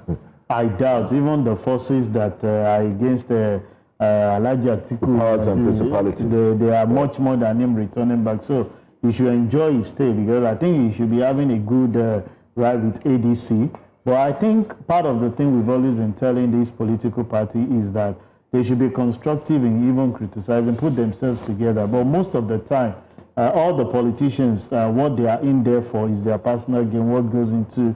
You will see a lot of rancor that will actually arise from this, and don't be surprised. You might see presidency coming out. And that's why we've come to say this idea of zoning. Can we get somebody that is of merit? Wherever you're coming from, Nigeria is one. And it's not about whether you are from the south, from the east, not throwing this technical it's for equality and balance and fairness. But then, are we ripe for just throwing it open? But then there's also the Constitution. If they say that they're restricting it to a certain part, people would argue that you're depriving people of the right to run for office. Right. Their constitutional right. So the PDP is and saying the constitution of the country is supersedes the constitution of the party. But what is a bit confusing for me is PDP saying on the one hand they're not trying to run foul of the constitution by ensuring that they're opening the presidential ticket to everyone from every region, but then in the same breath saying that they're zoning the ticket to the south. So it feels like anyone who's maybe from the north that buys the ticket, they're just buying it to waste your time, because within themselves they already know that the ticket is going to the south. Even use that to raise funds, even for the party. The sale of forms. For the sale of forms, to say we are opening it up, but you already narrowed your result to where you are going to say. Because people are not going to vote for unless the person from the north or maybe the other geopolitical region can then decide to push and wield for as much influence. No, yeah, we are just talking of the north and the south, because the southwest, southeast, southwest, south. All those ones are south. Yeah. The other ones are not. So it's not south stuff that we have there right now. But for my own is whichever, all those politicians, we've seen that they almost be. While PDP was there, we thought the APC will come with the change mantra and make things happen. We can all see where we are as we speak. It's like the same set of people wearing different clothes, and when they get in there, we come with excuses. The citizens are really not benefiting that which they actually promised them to do. So whichever way they are trying to open, whether to anybody or to the south, give us credible people that will actually fulfill the promises for the citizen, because we have the natural resources, we have the human capital, the intellectual. I think the only thing we lack is the leadership will to do what is needful in making sure that we benefit from all the things that we are actually blessed with as a country. All right, just to mention that we will be taking phone calls now officially. So the phone lines are open. If you want to talk, you want to drop a comment, please feel free to call the numbers on your TV screen. If you rather chat and type your comment, you can go on YouTube. We're streaming live via the News Central page, News Central channel on YouTube. Just a few comments. Good morning to Lillian Onoha and Wakunye Chukwemeka, who have dropped their thoughts. But this is, of course, regarding the News Central correspondent, Israel Uforobo, and the rest of the team who were attacked by thugs yesterday at Lagos Island. Mukoye Chukwemeka says, Oliver, I wish the authorities will investigate the harassment your colleague received. The guy who had a machete during the NSAS protest is still walking freely. Lillian Onoha says, I'm imagining what would have happened if that treatment was offered against the woman. No one has the right to stop another performing his legal duty except the one or the authority who donated that assignment to him. Just to mention, one of our team is a woman. Karina was one of them. You see, there's a lady in dreads by the corner there. Karina Hari she's a woman, and she was one of the people who was attacked as well. Thankfully, they are all safe, but we certainly want the authorities to, hold, yes, that's Karina, you can see her over there in the dreads. We want the authorities to hold these men to account for the wrongful treatment and harassment of the New Central team. But now let's get back to the newspapers, and just to mention that you can call in, the numbers to call in on your TV screen. Still on the front page of the papers, we're seeing here, the federal government is insensitive to doctors' welfare, Nigeria Medical Association reiterates. You see the story about doctors. It feels like we've been on it for a while. Resident doctors going on strike, and it's never ending. It's not going to end, Oli. Where will it end? When the people to attend to them prefer to go on medical tourism. So why do you want to encourage the things therein? If what we have locally, people are actually, the so-called leader, patronizes some of these things, then you take the interest of those people who are actually working them at heart. That's what I'm saying in this, because most of the time, who are the people that are treating them offshore? Is it not the same Nigerians that are actually out there because they have a system that works and they find it difficult? We've seen a lot of leaders at the subnational build, fantastic hospitals, and you ask yourself, after building this hospital, have you been there to actually, get treatment or be served? Most of the time, at a little thing they spike and they're out of the country to take medication. So this will continue. I'm sure they said this was an agreement signed, whether 2009 or 2000. So you can imagine, even if you are bringing to, you are going to implement what was agreed on 2009, I'm sure you know what inflation would have done on that particular thing. If it's in terms of monetary term. And if it's in terms of infrastructure, it would have actually hyped in terms of cost. So our leaders, it's not only the medical arm.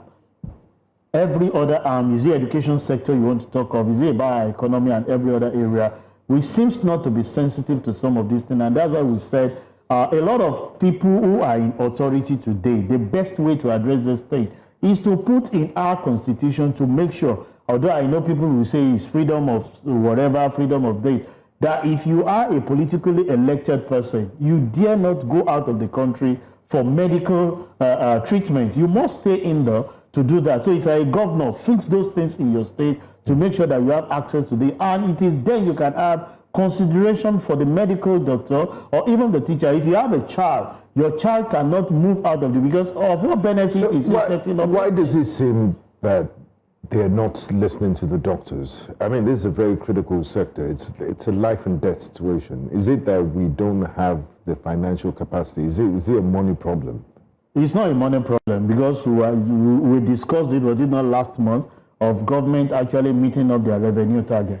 And you must have set that target for you to be able to galvanize one or two things together. So whatever they are actually getting from this month till December, it's excess of what they've actually, and you ask yourself, how much of such revenue is actually being put in use to the strategic thing that can grow the economy?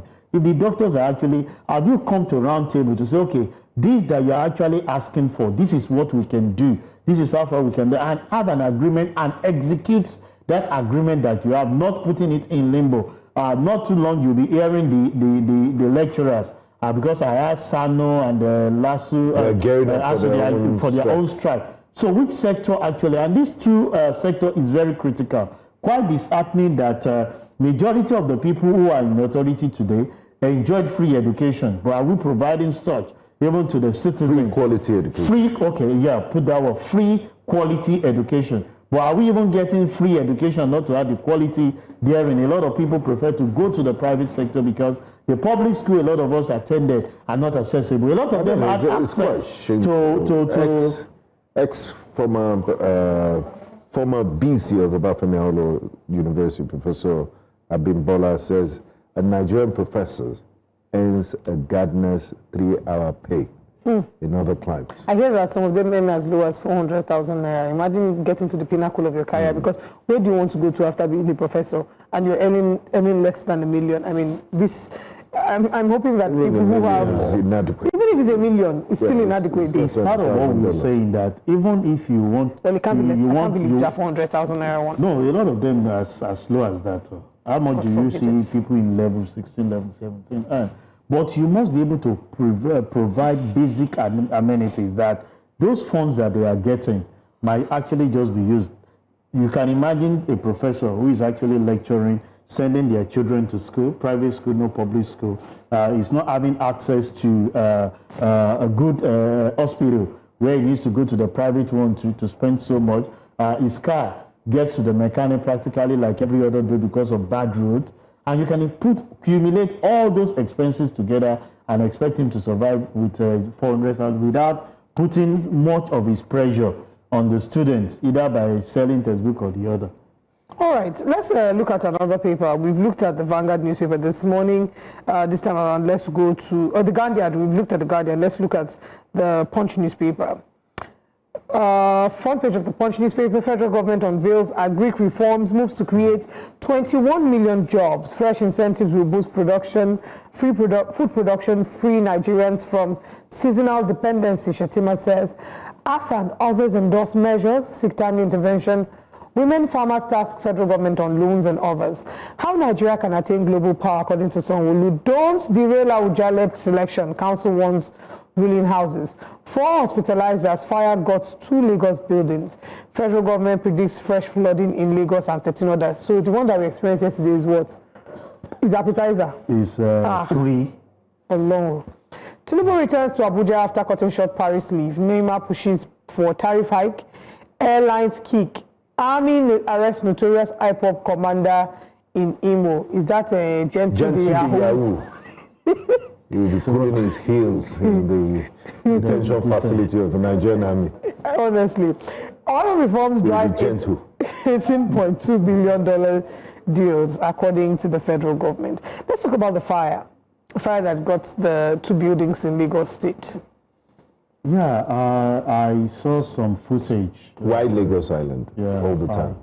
Sincerely speaking, if you look at the structure on the island, I think the Lagos State government needs to prevail in some of this area.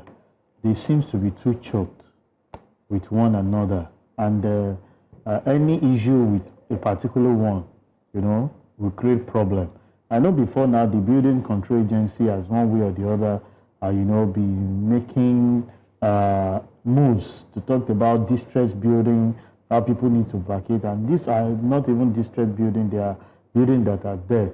And what was actually disheartening is you look at some of these high-rise buildings without having fire extinguisher or paints that can actually be used to mitigate the problem if there are even little fire in some of those things. How are you training, the personnel in the office to attack even little fire that can be?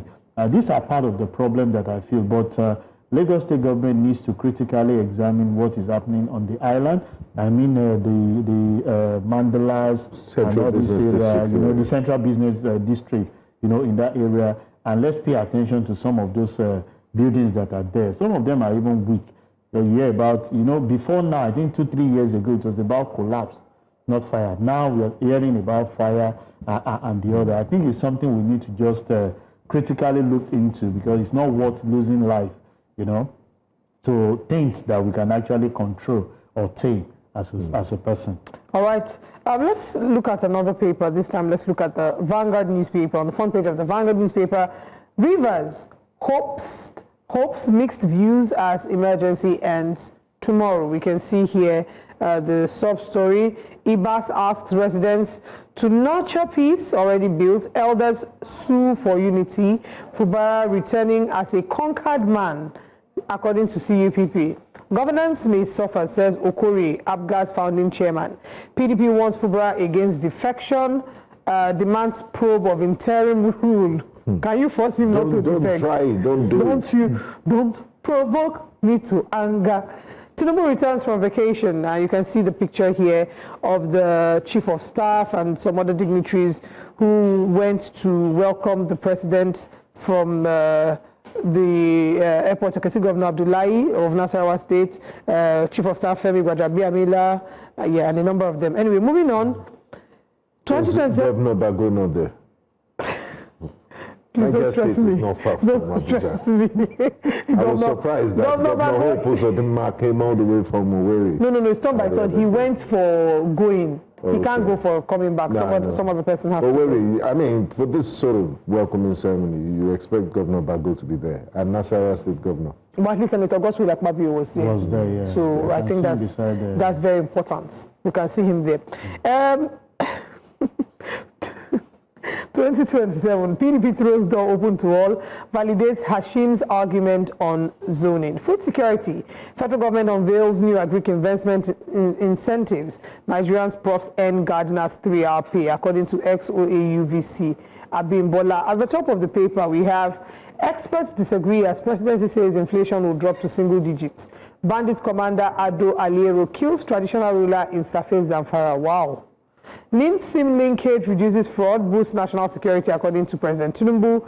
Federal government drags Showore, Facebook, X to court over criminal posts against Tinubu. We're definitely starting from there. Private depots deserted as Dangote refinery begins direct fuel supply. So those are the two stories I would like us to take. Let's start with federal government. So somebody celebrating, the other person is sad. Yes, that's the fuel. The marketers. The marketers one, because we're seeing here that private depots have been deserted as Dangote refinery begins direct fuel supplies. The conversation about Dangote monopolizing the market has been a conversation that we've been hearing for the longest time, and some would argue that a number of these organizations are sort of teaming up against him and looking for loopholes because he's in a way taking bread from them. Nigerians just want fuel. We want accessible fuel, we want affordable fuel. We don't really care about the drama behind the scenes. Concerned, you know my position about challenging Dangote all the time. Tell me. Why can't you, as an individual, people that are actually talking about monopolization, go ahead and take the risk, invest and monopolize the same way he's doing it? As far as I'm concerned, somebody is actually taking the risk to venture into that particular business and is looking for a way to ease the burden of we, the citizen of the country. You see, part of the problem we faced, I think I was on a sister station when I was discussing this issue of Nupeng and Dangote, and I'm like, why are we not putting the federal government on their toes to do what is needful? You can actually pick up on federal government if they are the one coming out to say, we want to do this.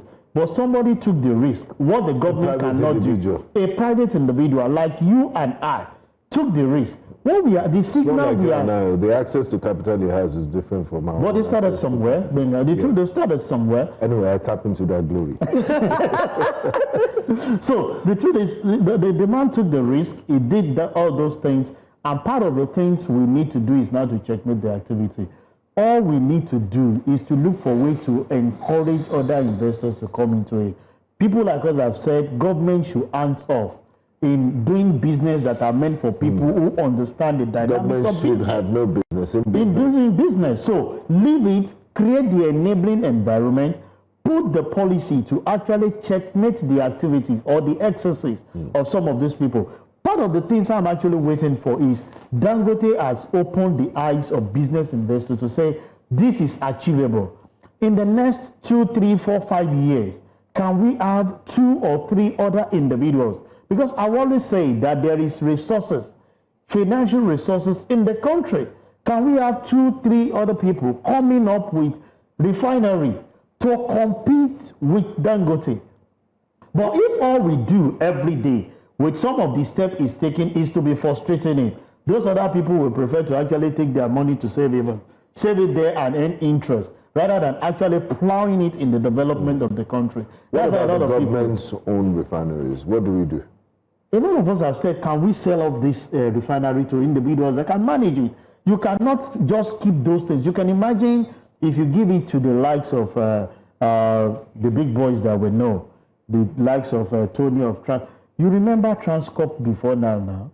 All those government-owned agencies, when they actually sold it out to individuals, there was transformation because A businessman will not invest his money where he will not gain. Yeah. He has his stakeholders, the shareholders, who has believed in him, who have invested in that particular thing, to come home with dividend. And he must do everything humanly possible. If the government failed to do it, let the private individual do it. I believe when Olive, when he was referring to the big boys, just to rejig your memory, you meant people like Benga, Borowa, Johansson, Sheson Kwade. Of course. At least we actually consolidating. We can buy one, and so, but I would rather prefer we go to the power sector and not. It's when you buy refinery. Remember me, in your kingdom. Me, I want to bam bam. I want to chill with the big boys. We'll refine paraffin and give you, so you can be using it for your body. Paraffin. Well, and petroleum jelly. So the truth is, I want a situation. A lot of people might criticize the move by Dangote. I don't like when I hear monopolizing things. Somebody took the risk. But there's a precedent. It did have a sort of monopoly in cement and sugar. Monopoly so is not his because track record is speaking for him. Wait, let's assume. That's why they say let's assume that that's something to go by. Who gave him the opportunity to monopolize? If the government had set up systems and structures that ensured that these businesses, that this industry had a lot of players in it, we would not be talking about this. If the refineries were working well at optimum capacity as well, you wouldn't even think of. You would not. So there was a vacuum that was created by the failure. The vacuum, and he must definitely enjoy the and they're still firing daggers at him. He says there's a mafia that doesn't want his refinery. And that's why I feel a lot of citizens that now attack this man to say monopoly. I laugh because government has failed. You can imagine if we don't have that refinery. I can tell you that the importation of fuel would have gone to as high as like 2,000 naira, because these importers of fuel will be posting up profit. Is it not the same thing they are doing when they were importing fuel, that they are accusing this person for? The tragedy is not just that the refineries aren't working. We're still spending monies on turnaround maintenance, and that is unaccounted for, unaudited. So a lot of and no one has been held responsible. Nobody will be held responsible. But we see the headlines: Mele Kyari questioned by EFCC. After the questioning, what comes out of it? That's part of it. Grilled. Whichever English you like to use. When they grilled him, did you see the smoke coming out of him? They said they've actually been smoke. This is our kind of joke. So, I love it. When they grilled him. So it's just noise. Did they grill him as soon as possible? Okay, let's move to this other story I wanted to talk about. And I want to give you the details of the story because this is what social media people call aura for aura. Right? Federal government at the instance of the DSS on Tuesday filed criminal charges against activist Omoyele Sowore. He's, of course, former presidential candidate of the AC. This was over a social media post in which he described President Bola Ahmed Tinubu as a criminal. But Sowore, who sneered at the charges, replied by also suing the DSS before the Federal High Court in Abuja, challenging what he described as unconstitutional censorship of his social media accounts. This is what they call aura for aura. This is still on the front page of the Vanguard newspaper. Top right corner where we see federal government drags Sowore Facebook X to court over criminal post against Tinubu. I don't know if you remember the particular post. President Bola Ahmed Tinubu had gone to Brazil to say that there's no more corruption, and Sowore then tweeted saying this criminal, and then he tagged the president saying actually went to Brazil to state that there's no more corruption under his regime in Nigeria. What audacity to lie shamelessly. They are kicking against the fact that he referred to the president as a criminal. This post was made on the 25th of August, and federal government says it contravenes section 24 subsection 2 paragraph B of the Cybercrimes Prohibition Prevention Amendment Act 2024.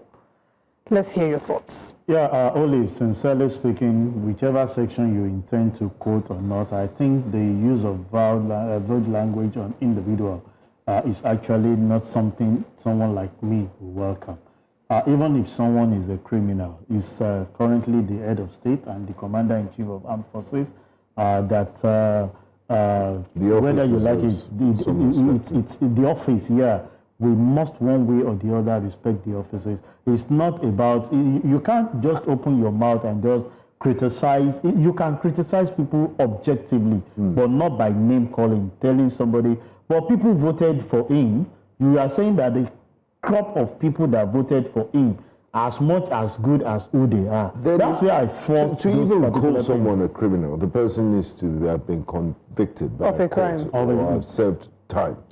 So, to the best of my knowledge, I've not heard any. I know people will say that they bought over the judiciary, but you must have substantial fact against an individual before you can go ahead to say the person is a criminal. Regardless of your facts, at the end of the day, if a court of competent jurisdiction has not found them guilty of a crime, you can't call them a criminal. Call the person a criminal. But looking at the person of Omoyele Sowore, what does it gain by all of this? It's always has run-ins with the law, and this was something that was avoidable. If he had deleted that tweet, we won't be in this situation. But others are on the defensive side saying you have freedom of speech. But I don't think you have freedom to malign a person's character. Yeah, you're saying what does it gain? If the person is the president. Benga, when you're saying what does it gain, are we not discussing the issue now? That's one gain. At least he's on the front burner of the paper, and that's publicity if he decides to consider another presidential shot at the admission, presidency.